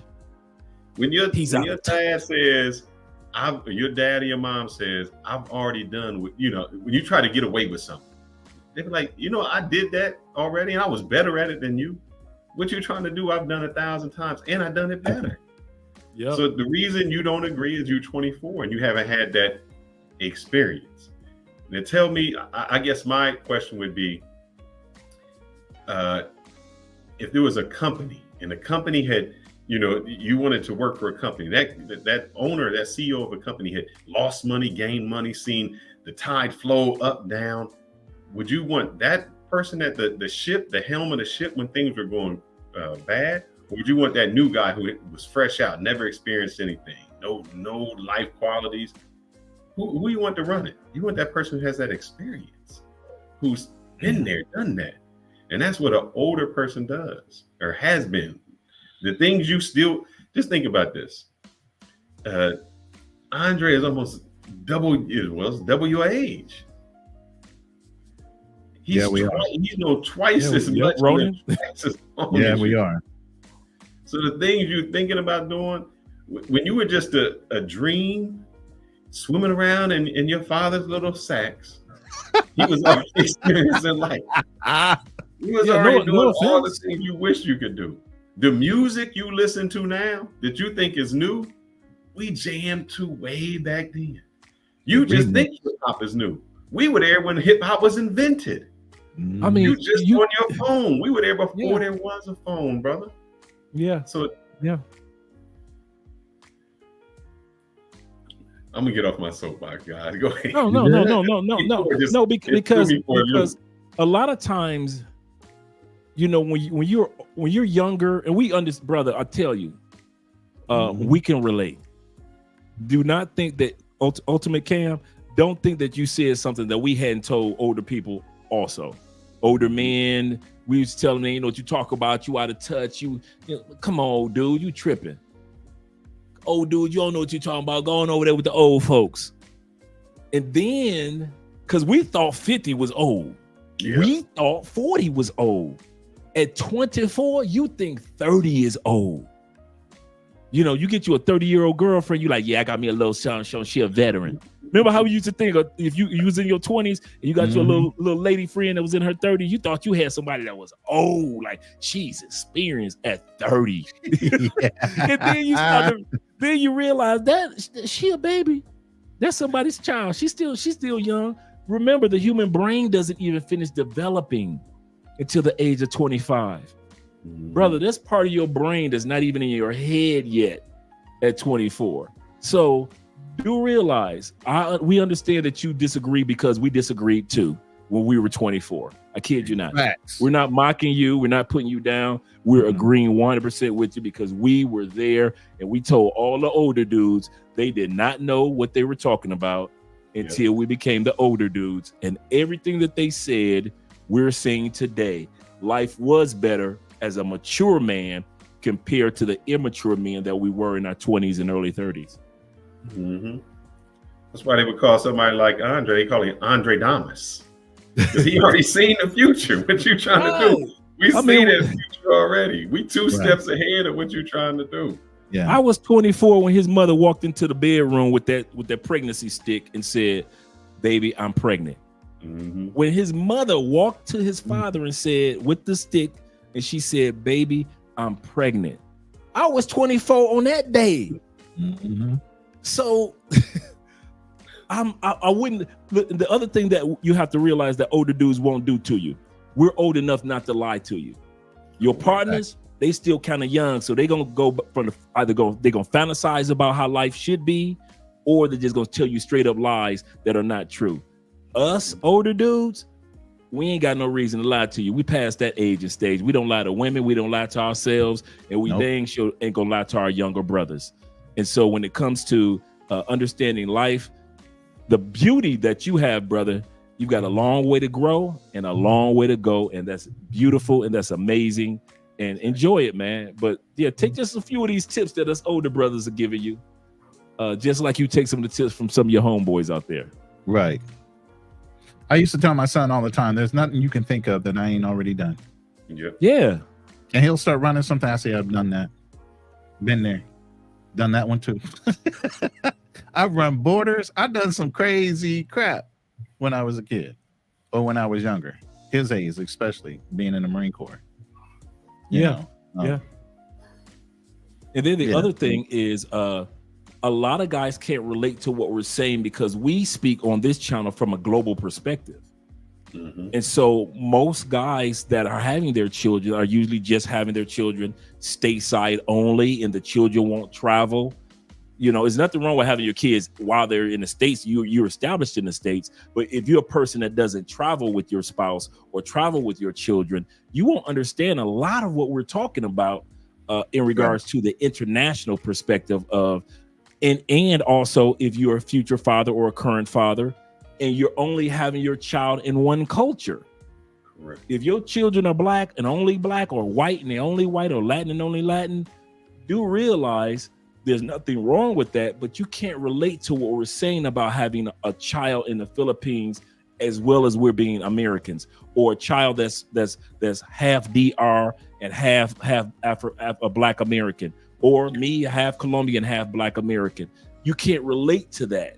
And so a lot of what we're saying tonight, not talking to the gentleman, just talking to anybody, a lot of the topic in which we're talking about tonight is not relatable to some guys because you only know the world from the U.S. perspective and not from how we're speaking, the global perspective. Correct. Yeah, but I think if he travels, he'll understand that even a woman, he's in Latin America, a woman that's 24 might not be wanting to be with him because they would feel that he's immature. Right. They want somebody, they're like, he's still playing around. He's this. So when you get older, and when you get a little bit older and you are trying to settle down, you'll see that reverse. You'll see it from a whole different perspective. This is the best comment I've seen tonight. D Ward, y'all see this one? Yeah. Go ahead and read that one. As an older man, he's right with this. I can afford more liquor and better liquor. I would say you can get better liquor than that cheap Mad Dog booms we used to drink. Oh, that was great. OE 40. I can afford more liquor now, which will make parenting more easy. That's right. Yeah. That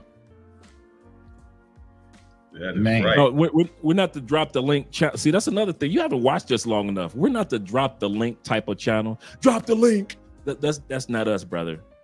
That's this not that channel to drop the link. When we do drop the link, it's a subject matter. Let's say I was up here by myself talking about this topic, and then I knew there were mature men in the audience, and I said that you're not mature. I'll say this again, not saying that you're not mature, but if there were men that were over 40 want to discuss this, then I would drop the link. But we're not the drop the link for the back and forth point discussion. No, we're not that channel. That's Austin Holloman. Shout out to Austin and other channels that do point discussions. But No, we're not. 5 years, brother. Actually, this will be our 6th year we're going on. 6 years of YouTube. We don't drop the link to have point. Well, I hope you drop the discussions. link to this. Guess who just dropped in the room? You need to look at the link down there. That's somebody you want up here. We gotta Why is this man in the back. Why is this man in the back when he should be right here with the both of us, with all three of us? What's going on, Taylor May? Shout out to my man. What's up, gents? How you doing, brother? Yeah, man. You know the time is different here in Thailand, so you know y'all got to excuse me, brother. But You said you still on CPT time even in Thailand? What? man, it's 9 o'clock in the morning here, brothers. 9 o'clock in the morning. Yeah. So we definitely in different time zones, man. But I've been able to enjoy the chat for a minute. Just listen to the comments, man, and I definitely agree with you. You know, being a father, man, after 40, and I should even say now after 60, because I'm 62 with a 2.5-year-old daughter. It definitely gives your life a lot of purpose. And you're not thinking just for the moment. I'm thinking like what school she's going to. I'm thinking about, you know, of course, setting up. I just finished doing my my revocable will trust. I think I think I made it. So, you know, and I put in stops and breaks and everything, you know, where, you know, at a certain age, 18, she gets something. You know, I put in some benchmarks where she has to finish a 4-year degree in the U.S. Then she'll get another amount, and then at 30-something, she'll get, you know, the full trust. So you ain't thinking about that stuff at 23, 24, 25. Nope. First of all, you ain't got no assets to eat. You know, most of us won't have the assets to even think about that stuff. But being a father at an older age, man, you have to think about those things, and you made enough mistakes not to impose those on your child. More importantly, true, because when you're young and you're a young parent, you know you're going to make mistakes because you're young yourself, and at this age and stage, you can see where the knucklehead mistakes I made at 24, 25, 26, and so on. But you don't have those tools in your toolbox. So it's definitely a different thing. I think you can raise a wiser child. Not saying that you cannot raise a wise child to be a young couple, but but just from my perspective, I think you are more wise at raising that child, which will definitely have that influence. When I was younger, man, I used to always hang out with the old cats. That was my thing. If I go in the barbershop, I'm in the corner with the old cats. I'm hanging out with, my older uncles while, my brother and his friends and my other brother are out there playing basketball on the basketball court. I'm at the dominoes tables with the old men learning to play dominoes and soaking up some of that wisdom. Right. So there is a major shift. There is a major difference. Having a child, becoming a father, especially at an older age, and then, as Dre said, put on top of that, having a child overseas, that brings its own differences. I definitely don't see any problems, but it has its own differences. Now you're dealing with two cultures. Like me and my daughter mom was talking, so we're getting her passport. So she's like, okay, well, she's gonna have American passport. She don't need Dominican. I said, yeah, she's getting her Dominican passport also, because when she's traveling, I could take it to the U.S. We'll use a U.S. passport when we're going to the U.S. That way we don't have to deal with visas and all that. Then when she comes back, we'll just check it in as a Dominican citizen. That way we don't have to deal with that visa and everything. And I want her to allow her that dual citizenship so that she understands the very unique but very blessed position that she'll be in. So it's a difference. It's a difference, man. And it's a beautiful difference at that, It's definitely a beautiful difference. Yeah, I was just thinking the same thing. How beautiful that is. And I didn't even think about the part that you just said in regards to her using one passport for one reason and then using another passport for another reason. Advantage. Especially a lot of other countries, you have access to certain countries with different passports, where it's an issue with Cuba. But if you have like a Filipino passport, Cuba is not a big issue. So there's different accesses per passport based on the whatever negotiated things you have with each country. Mm-hmm. Yeah, but now I'm gonna tell you, you can get into Cuba with American Pass, because I left Cuba. Well, I went maybe not quite a year ago. I was down in there. Right. Yeah. Go ahead. You'll have that Dominican bank account. That's gonna make the difference. You go to Cuba, you can't spend no money. You can't use that visa over there. Yeah, that Dominican. Very true. Very true. Now, because when I was in Cuba, there were certain spots that that are government owned, and had I had my visa, because I have Dominican Visa card. So if I had that visa, you can actually use it in those spots. Exactly. So I'm not saying I use it. I did. But I'm saying, had I had it, you can actually use it, and you won't have any problems. That you are absolutely correct, brother. Absolutely, 110% correct. Yes, sir. So do you think your experience will be entirely different than your daughter's experience? Meaning, she'll be able to travel at a young age. She'll be able to speak a different language. How do you think that's going to affect you? And how is that different than how you grew up, or maybe other children grew up? I mean, this is my second child overseas. Unfortunately, I lost my oldest daughter, Solange. Thank you. And I just I think you have to have a certain amount of balance in there. Like with my older daughter, because they knew she had an American father, they used to call her rich girl. I forgot the Spanish term for it. And she didn't like it at all. But clearly they could see that she had more opportunities, more amenities than her friends. So I think it's just a thing, man, of making sure that you put a balance of letting your child know that, listen, you are blessed in ways that your friends may not be blessed in. And that's why, like I said, God forbid I kick this bucket early.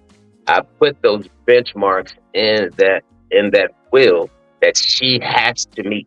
Do I necessarily believe a child or any person needs a degree, a college degree, to be successful these days? Not at all. But I want to give her that experience. I want to make sure that she has that level of commitment. Because going to college now, it's for me, it shows, and I think with even a lot of employers, it shows that you have a certain level of commitment. It's just like with your credit. A lot of people say, well, you have that, they don't pay their bills. But what it shows is the companies is you don't have the willingness to pay. Not that you cannot pay, but your willingness to pay. That shows that level of commitment. So,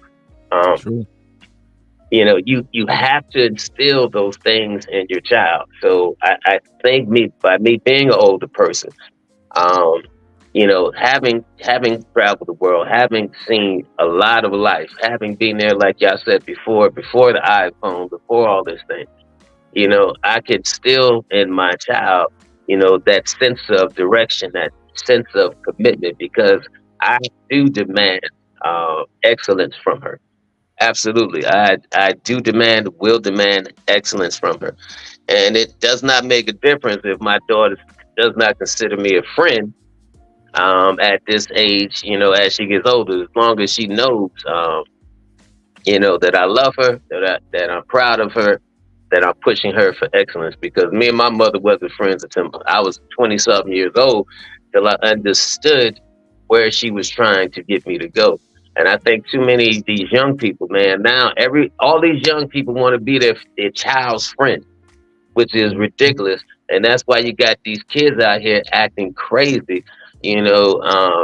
showing levels of depression that's never been seen.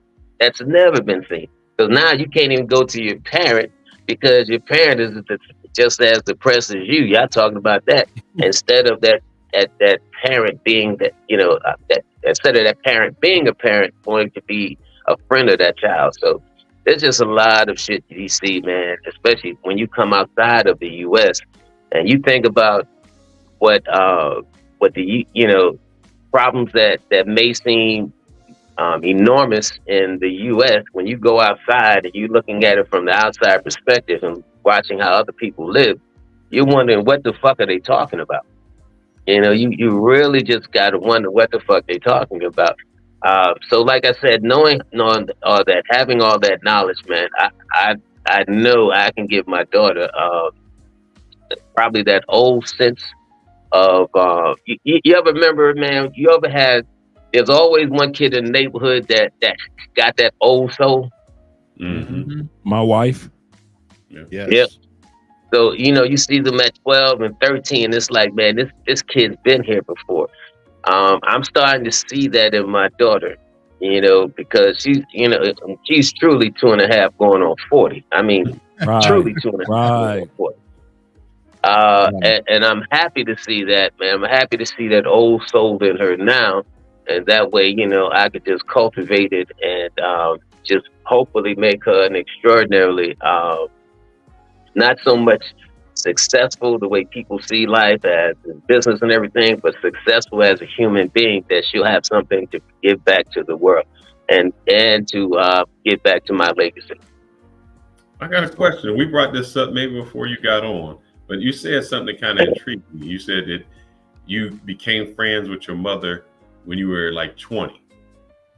So my question is, one thing we talked about was, at our age, are we going to miss a lot of milestones, weddings, grandchildren? And what happens if, God forbid, you leave this earth before, say, y'all not friends now and you need to reconcile and you leave before this able to happen just because of our age. So do you think it's a detriment for us to have children at that because we miss those milestones and we don't have that second chance opportunity? No, I see the I see the unfairness in it. But some people may see, they may say, well, if you're having a child that, in your late 50s or 60s, or that it's unfair to the child because you want to be able to walk that child down the aisle. But you can have a child at 20-something and never be able to walk down the aisle. I don't think that should be the standard or the benchmark that you should consider to not enjoy that part of your life. Because I mean, listen, we're living longer now. I'm in really, really good health at 62.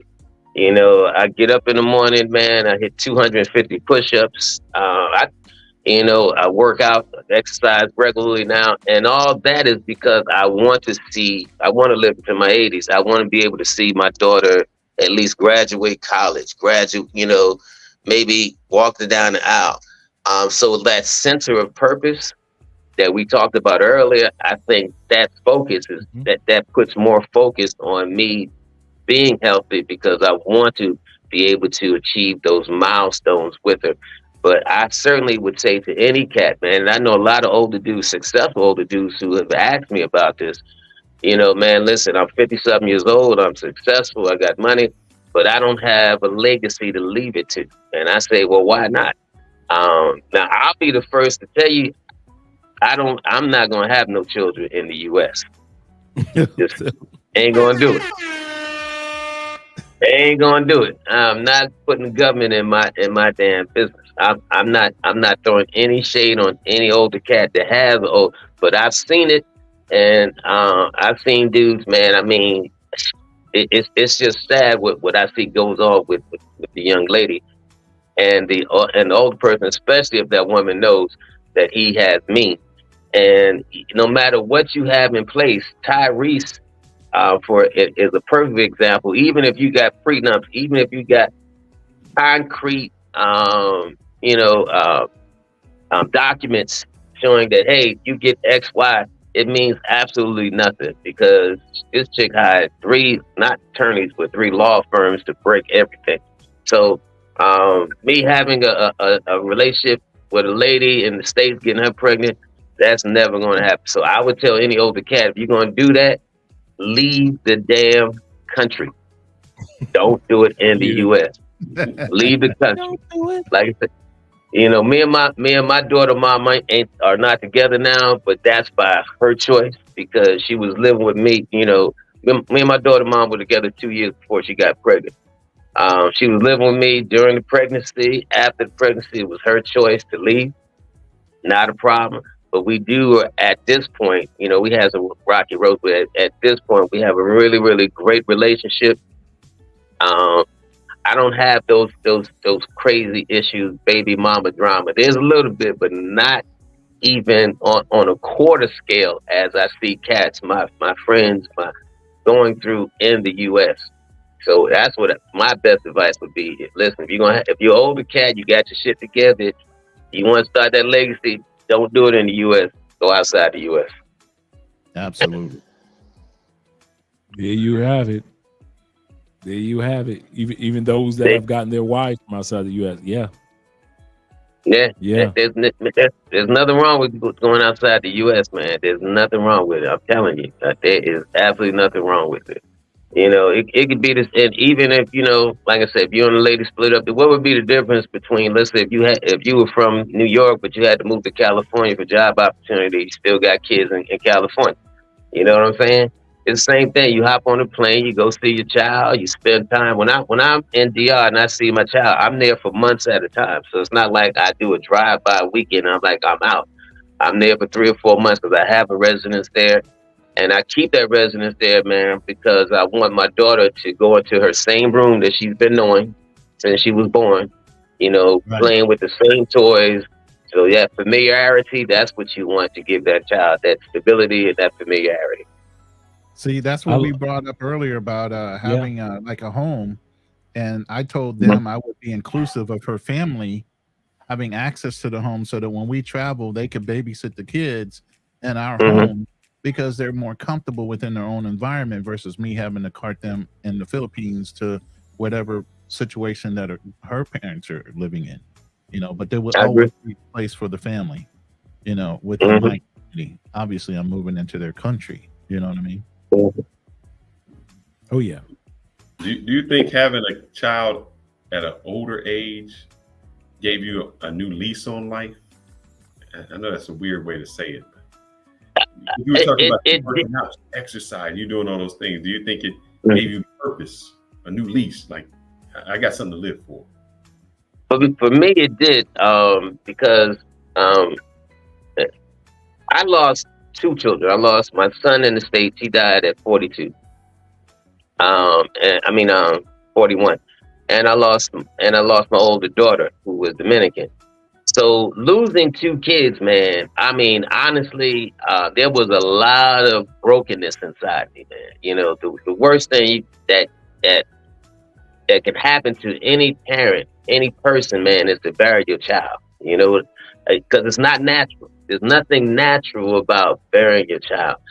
And remember at my daughter's funeral, man, I honestly, man, when they lowered that casket, I'm watching them lower that casket, half my heart is went in that grave, man.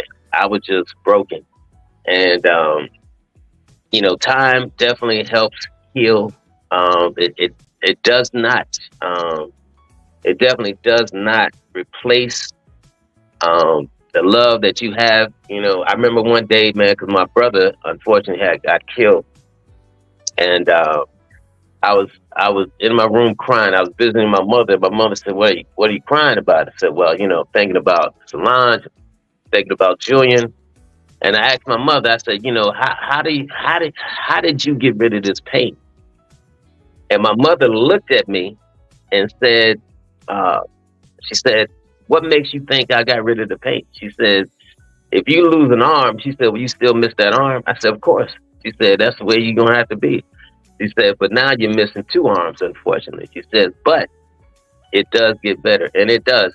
So yeah, it gave me that sense of purpose, man, because honestly, it was like when my daughter was born, man, I did a video, I put it up there, I played that Stevie Wonder record, Isn't She Lovely? And, man, it just brought back all those feelings, man, of being a dad, because I missed, hearing daddy, like my daughter always, daddy, daddy, daddy. Some days, she would just call and talk, and I'd be like, I just put the phone down, man. I'm like, good God, this child, please stop talking.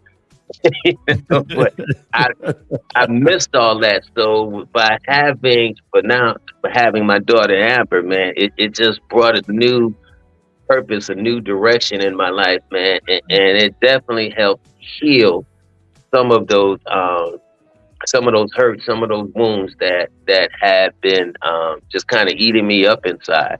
And like I said, man, having a child, period, does not always mean it's going to come out the way you want, because people talk about, well, you may die, but you talking to a person who's lost 2 kids, so it doesn't always go the way that we want.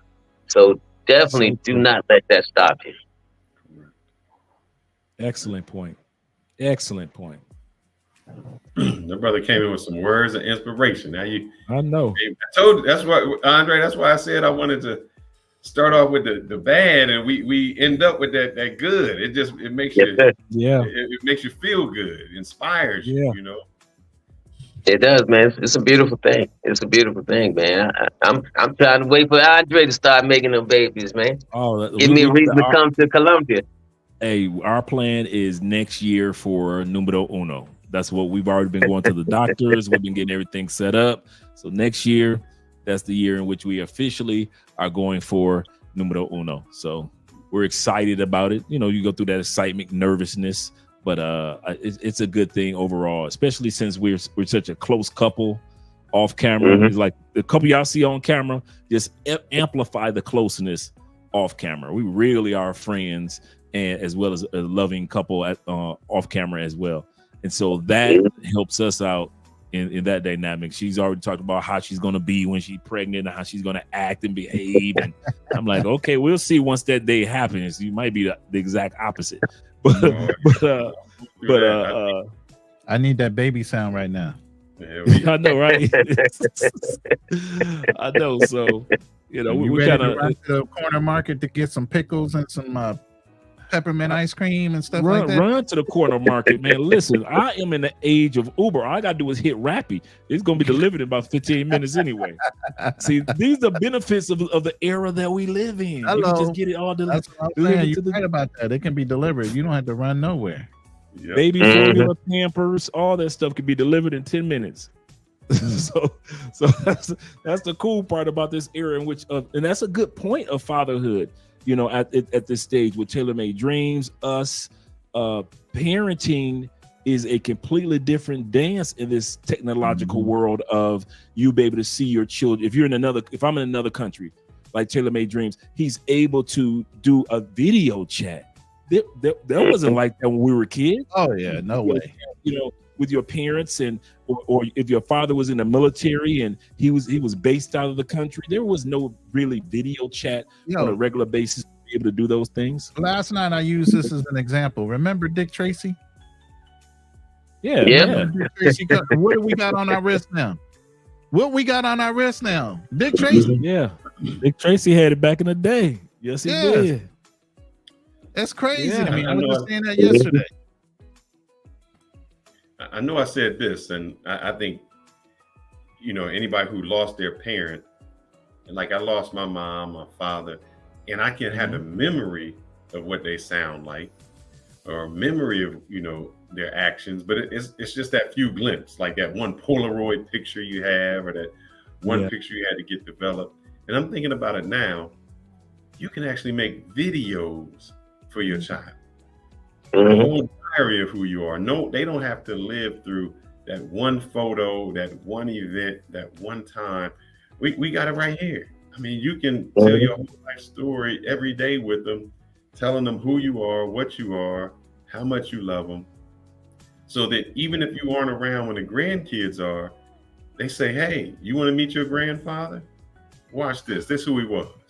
And you can make messages now. I mean, my wife, I know when she's driving to work, she'll make messages on the phone about, and this the child not even born yet in the stomach. Hey, this is what I'm thinking about. This is how my day is with you. And just imagine if you had that when you're older. So anytime you lost your confidence, you didn't feel it, you have the inspirational words of Andre, granddaddy Andre, daddy Andre saying something to you. My daddy tailor-made dreams saying something to me, right hand. Ronan telling me about his military experience. Later years can go for your kids, your grandkids. So we live in the best age now that we didn't have when we were young. I'm glad you brought that up, Fearless. Matter of fact, because I saw a movie about that same situation that you're speaking about, and how the man left just different. Well, at that time, I think that in the movie it has like DVD players, DVD discs. But I'm actually, man, going to get a number of those small little USB things, and I'm actually going to start documenting that.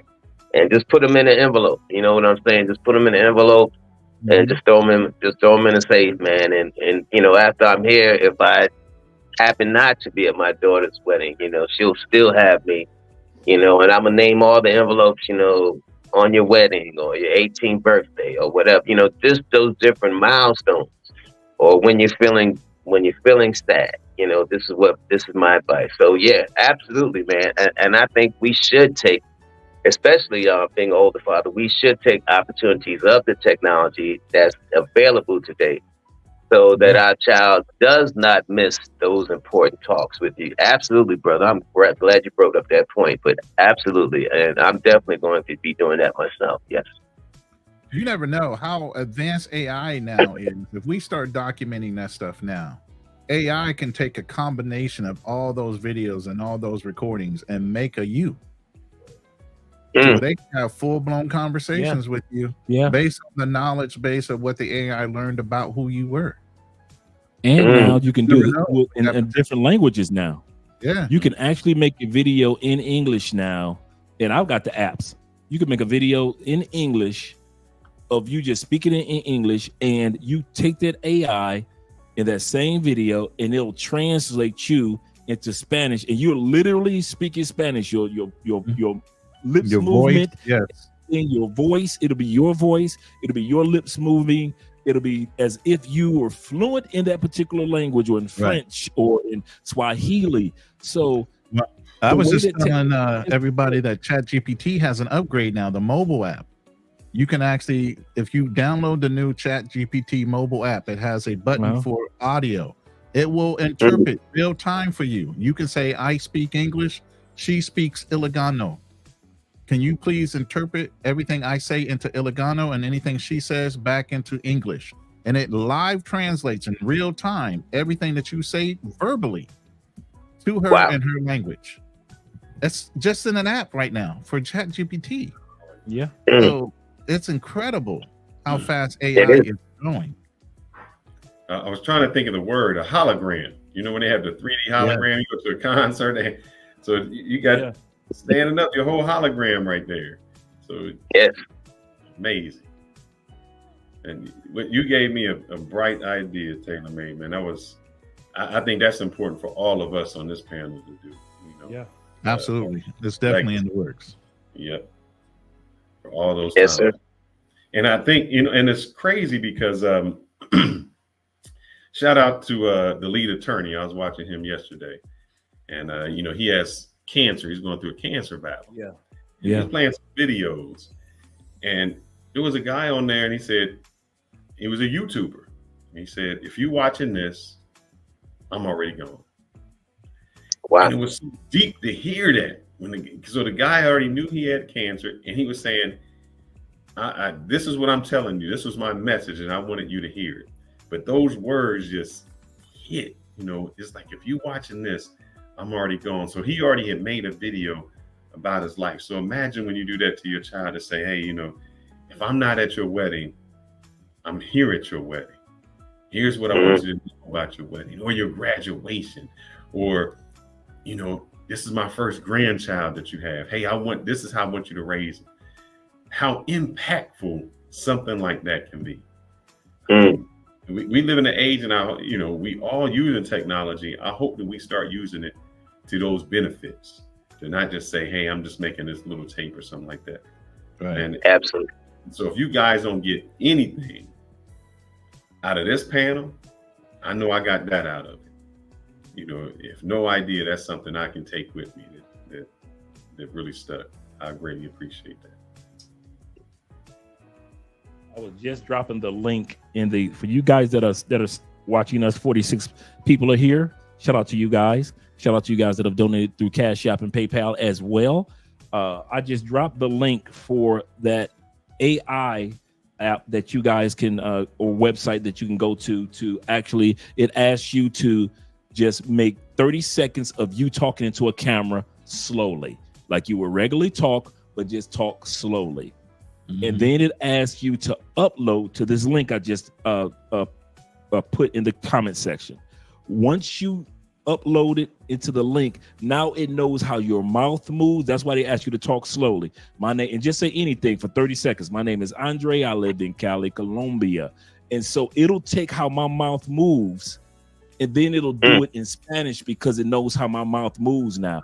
So a lot of YouTubers that you're seeing doing YouTube shorts and dropping them every day, they don't even do anything anymore. All they do is just add the text in their 30-second video. They'll take that whole text of what that person wrote down for them to say, and they using that same video every day of them saying different things. They just change the text or change the language. So this is the app that's kind of blowing up.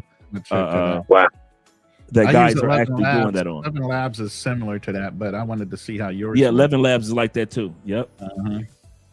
And during my consultation, I use 11 Labs, and for the video that I do for them, I pick Carlos because we were talking about Dominican Republic. So Carlos actually speaks with an accent. So it's weird how you can just pick somebody and say, oh, well, I'm going to give you the authentic part of someone speaking with a Latin accent. So technology is there. Yeah, it really is. It really is. It's crazy. It's crazy how advanced AI and technology is, and how it's going to be in the lifetime of our children, that we can once again implement this for our kids for the future. So when we aren't here, you know, there's so many things they can do to, like you were just saying, it'll be at the point where they can have everyday conversations with our actual AIs in our voice and with our opinions. Right. The more videos we do, you never know. All that can be compiled into a huge database about who you were, and the AI takes it and runs from there, basically interpreting what you would say based on your personality and everything else. By the way, I generated a promo video for this live, and I sent it to both of you guys. All that was generated through AI. The video, the sound, the script, all of it was generated through AI. So yeah, it does so many things for you now. If you want to show it, you want to share it and show it. I sent it to your WhatsApp. You might be able to download it instead of it's also on my YouTube channel now as a video for this live. Okay, let's see on WhatsApp. As long as you made me look good, Roman, I hope you. I took one of your AI generated ones. I didn't take your real picture, so let's see. AI has a problem with me and Fearless. They try to make us white guys. I don't get why they're doing that, but I'm kind of upset with AI that can't discern the difference. That light skin. Yeah. Go ahead, Russ. Tell them the truth is. Right. That light skin. I'm like, good Lord. I see. Do you want me to send you a link, Andre? Do you? Yeah. If you already, because I'll send it to my email. So yeah, just send me the link directly to my. You got my email, aspence2011. Give me 10 seconds. Yeah, because it's just. Go ahead. Yeah, and then forward that to me, Dre. When you and then there's also a new program through Google, and Google does a whole podcast on a suggestive title to hype up different things too. So you can give it a storyline and a suggestive thing of a topic you want to talk about, and it has a 2-person interactive AI that actually generates a whole podcast based on however many minutes you want to do the promo for, anywhere from 5 to 15 minutes. and they'll do a whole podcast with a male and a female perspective on what you want to talk about. Right. So there's all kind of crazy things out there now with real-time interactive AIs that are very intuitive. That's sent to you, A Spence 2011, correct? Yes, sir. Let me go ahead and pull that up real quick. And I have to apologize because I didn't know TaylorMade was going to make it because I left him Not a off. problem, brother. Not a problem. I do not feel left out. I do not feel left out, brother. All love. All right. Let me get this. So how you gentlemen feel about, especially now that, you know, we're older, disciplining your child? Do you still believe in the good old You missed it. fashion? You came a little late. Yeah. You said in today's age, it's all about timeout and you know, negotiations with your child. And so I'm on the fence. You know, I know that there's probably a better way of raising it, because mine was, you know, whip you at everything. Everything was a spanking. Everything was getting it. So I think being a little bit older, I think I have a little more patience that everything that deserves corporal punishment, that you can actually talk to your child and give them lessons through that. But I still believe that some things may require Eventually, it. yes. But I also believe that if you do it when they are younger, you don't have to do it when they're older. And Taylor, man, I gave them a story earlier. How I raised my 4 sons. I gave them consequences before I would use corporal punishment as a first resort. I would ask them, and this started off when they were very young, and it started off at a very young age at 4. I give them 4 times, but each time I would go in and ask them if they got something done or see that it was not done. I said, what happens when I get to 4? I'm going to get spanked or I'm going to be punished, as long as you know. And I would walk away. Okay. And as they got older, it went from 4 to 3 to 2 to 1. So then as they were older, I'd go and ask them to do something. They already knew what the result would be if they did not get it done. Because as in life, you only got one time to F up before the law and everybody else is on your ass. Amen. So how do you feel about that, TaylorMade? One thing is you older. Then I know in DR, a lot of it's, you know, they coddle the kids. They really coddle them. So what's your perspective on that being a little bit older? You ready for a night that's going to blow your mind? I'm not. I'm not a coddler. And my daughter had this thing with saying no all the time. Every time you ask for something, no. And you know, and I was trying to be patient, and then I had to tear that little ass up. And her mother tell her to do something, she'll say no. Then I look at her, and you know, she'll be like, okay. Because, you know, I'm sorry, man, but I'm old school. I want my child to be more scared of me than anything in those streets. Oh, come on now. I want her when situations come up that may be compromising, her to think that if I do this, I got to deal with my dad. Fuck that. It ain't worth it. That crazy. I ain't dealing with that old man. No, I ain't dealing with that guy. No. Because I'm going to tell you, man, me growing up, the reason I did not get in as much trouble as a lot of my friends is because the way my mother raised us, man. And I thought about the consequence, me and my brother, not just myself. And we like, man, we got to deal with Ellen Taylor? Oh, hell no. Right. Nah. Because the big thing in my neighborhood growing up, they used to have this train every week, man, with roll by these tracks. And you always know, you know they were carrying like toys and different things. And every week it would get robbed. Every week, man. Every freaking week. And those other cats, man, they get robbed, go out in the neighborhood and sell it. I couldn't do it. I couldn't bring nothing home. If I brought a pair of socks home, my mother would be like, where you get those socks? Well, I was out with Robbie and his mother. I went shopping with them. Give me Robbie's mother phone number. She was calling. Did you buy my son a new pair of socks? She wanted to know what. So for me, it just was not worth it. So I'm saying all that to say, you know, I want my daughter to think the same way I think. And listen, if I do this with my friends, I got to deal with my dad. It's just not worth it. Just not worth it. So now I'm not doing all that time out shit. That's not me. I'm just gonna be straight up and honest with you. That is not me. I want her when she see me. All right, Dad, everything good. You know, nah, I'm sorry. Exactly. I'm just not doing it.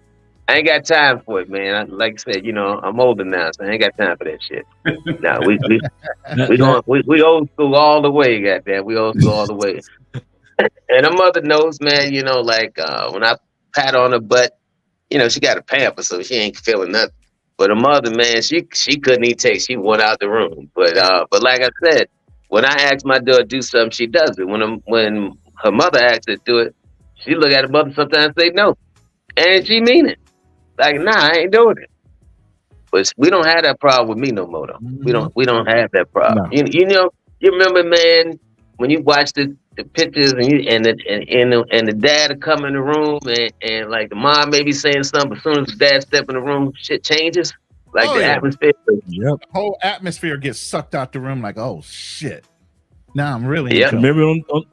Remember back in the day in the 70s, 80s, and 50s, it used to be wait till your father gets home. Mm-hmm. Just wait till your father gets home. Yep. I believe in that. I absolutely believe in that. Mm-hmm. That's all I got to say on that. Absolutely believe in that. And I have to agree with Taylor in regards to, you know, you want your children to have at least a sense of fear for respect for you as a parent. Mm-hmm. And I'll tell you how my story. I'm on the west side of Detroit. Now I'm an east sider. I ain't got no business on the west side, but I'm over there hustling. I have to get done hustling. I'm walking down the street. 2 dudes jump out. They got guns. I ain't thinking about, oh my God, I'm about to get killed. Oh, I shouldn't have been. No. All I thought about was one thing, Russ. If I get shot, my mama gonna kill me. If I ain't thinking death, I ain't thinking hospitalization, I ain't thinking about losing an organ. All I thought about was like, hey, dog, y'all go ahead and take this money, because if I get shot, my mama gonna, and that's why I told him my mama gonna kill me. So y'all gonna take this paper, dog. I got you. I ain't got no business being over here anyway. Right. My point is that my mother had established that respectful fear in me that even when my life was on the line, I ain't even think about my life. I thought about my mama gonna kill me. Mm-hmm. It's that threat that they put in. I remember Shaquille O'Neal was saying that him and Charles Barkley got into it on the court, and by the time remember that story, he started walking in, his mom called him up. It was like, you need to apologize. Now he a grown man, as big as Shaq is, he cowered down. My mama said, I gotta apologize to you, and still respected her enough to do it because he instilled him in that. That was instilled. And she said she just got off the phone with Charles Barkley, mama. She said, I just got off the phone with Charles, mama, and I'm letting you know, y'all need to go.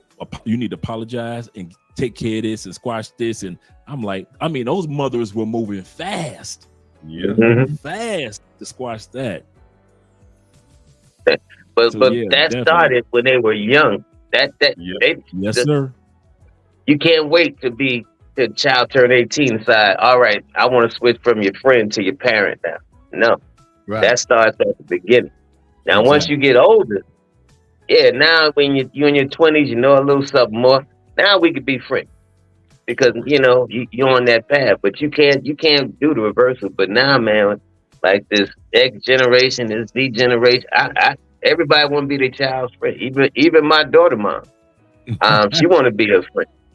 I'm not, and that's why, like I tell the mother, that's why she tells you no when you ask her to do something, and she look at me and jump right to it when I tell her to do something. It's different. One is the parent and one is the friend.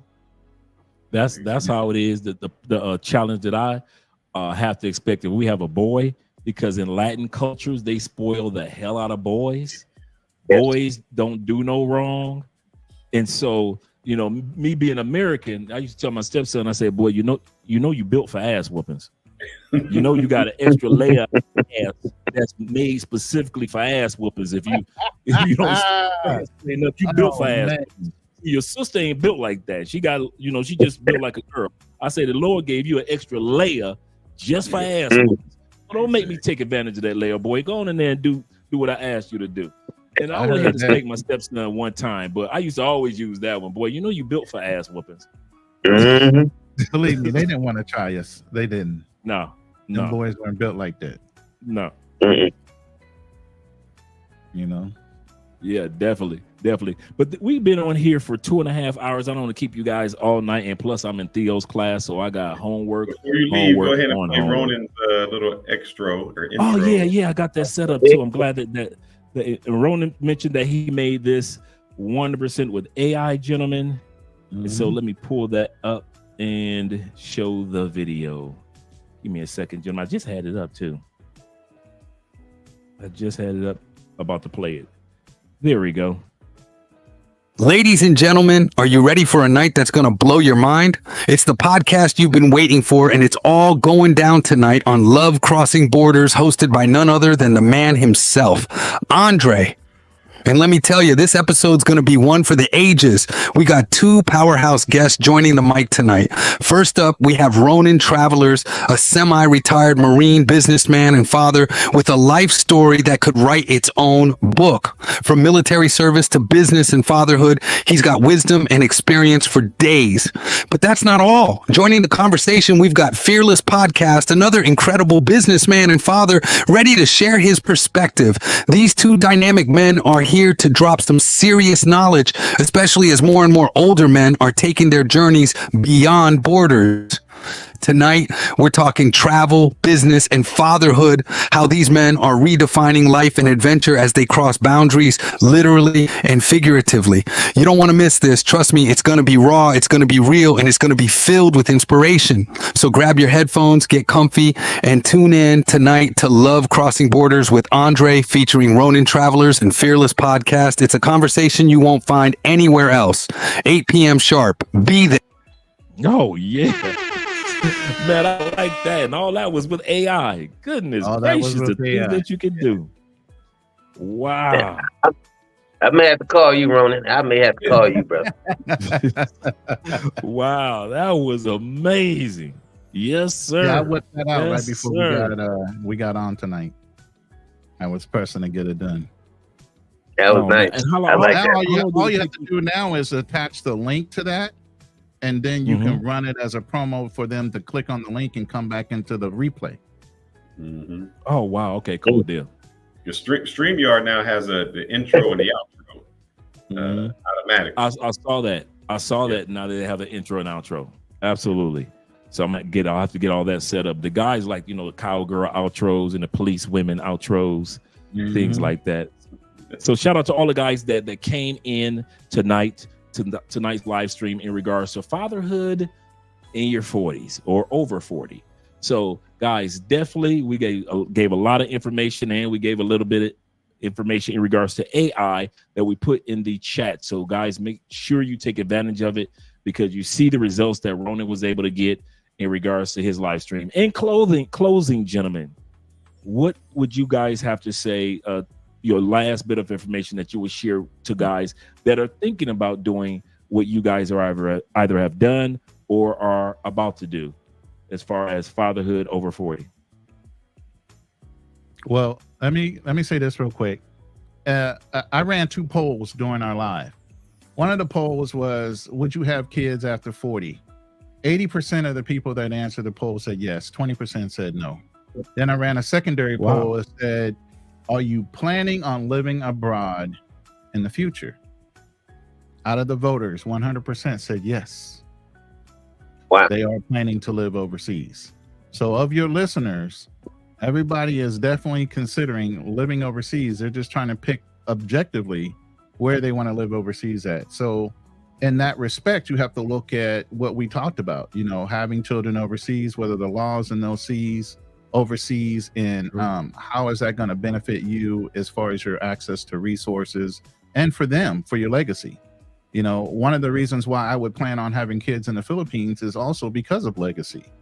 I can't own land in the Philippines. Only my wife to be would be able to own the land. I can own the house. But if I have children, guess what? Guaranteed built-in legacy for my children. There we go. Even with me spending the money to build a house or buy a house there. So you have to think long terms on different things. Also, Taylor May brought up the fact of putting in an irrevocable trust. You set those up now and start putting your assets within them. And I mean, all of them. Your investments, your life insurance policy, ownership in cars and homes can all go within that irrevocable trust. I cannot spit that out properly enough. But those are things as an older gentleman that we already start looking at because we understand mortality. Right now, you guys are young enough, you don't understand mortality can come at any time. You're blessed every day that you open your eyes. As you get older, you understand that mortality is not promised.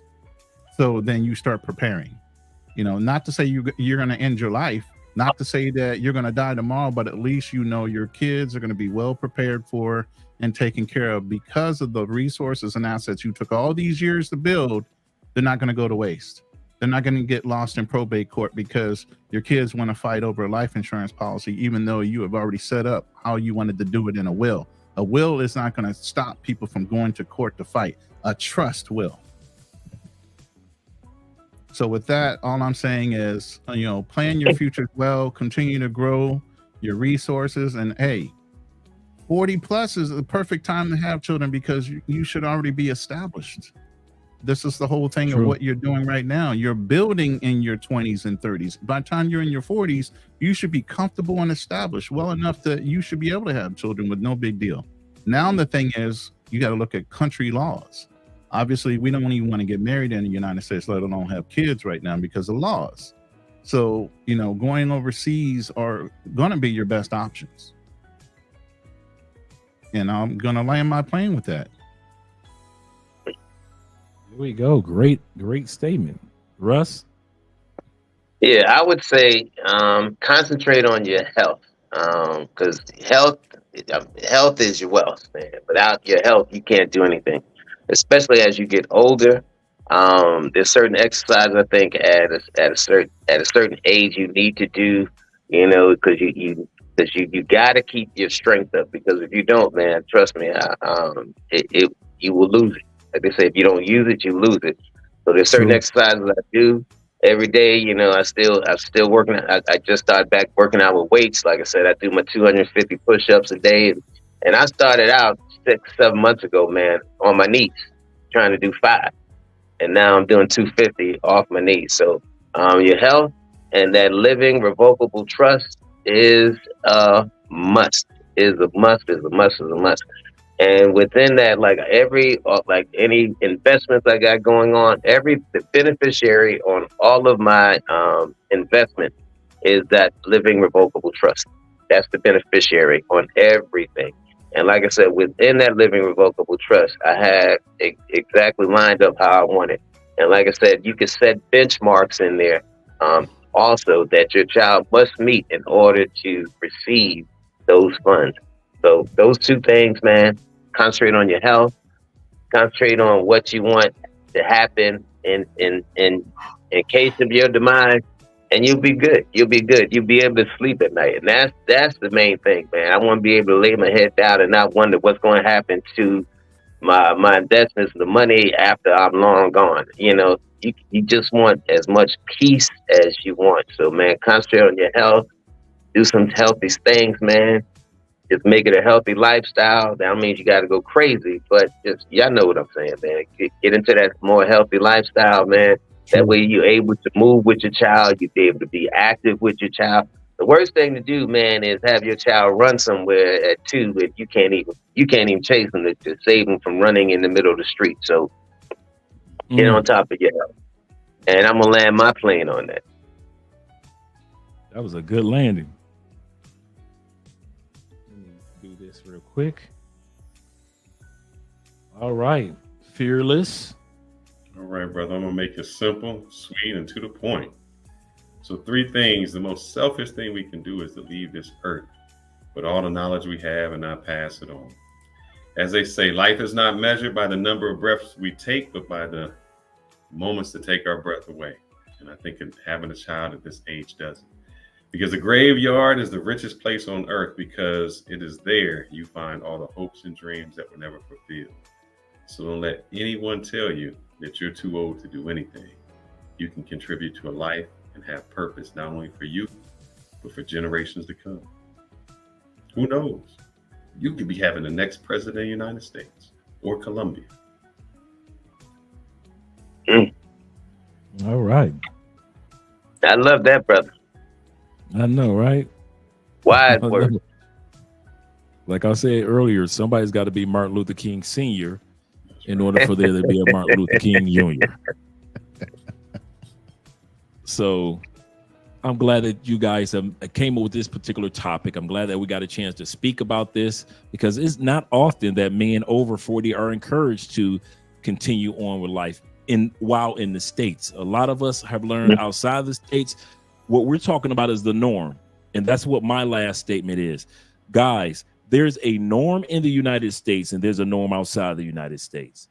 On this channel, we try to promote the norm that's outside the United States. Remember what I mentioned before, the United States only makes up 4.23% of the US planet. I mean, of the planet. So therefore, your experience of parenting or older, younger relationships is completely different when you're not in the States. So do realize, those of you that want to be parents like Tailor Made Dreams and like others that get your woman from outside the States, or you move to another country, realize the opportunity is still there.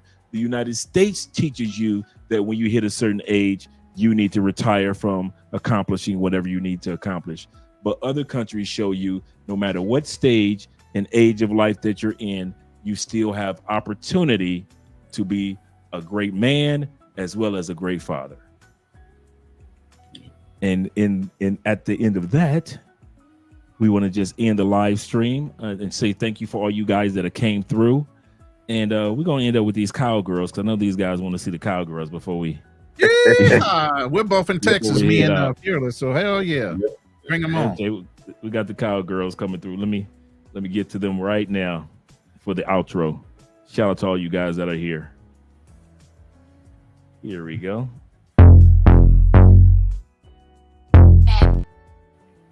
Oh man, you got my hopes up. Come on.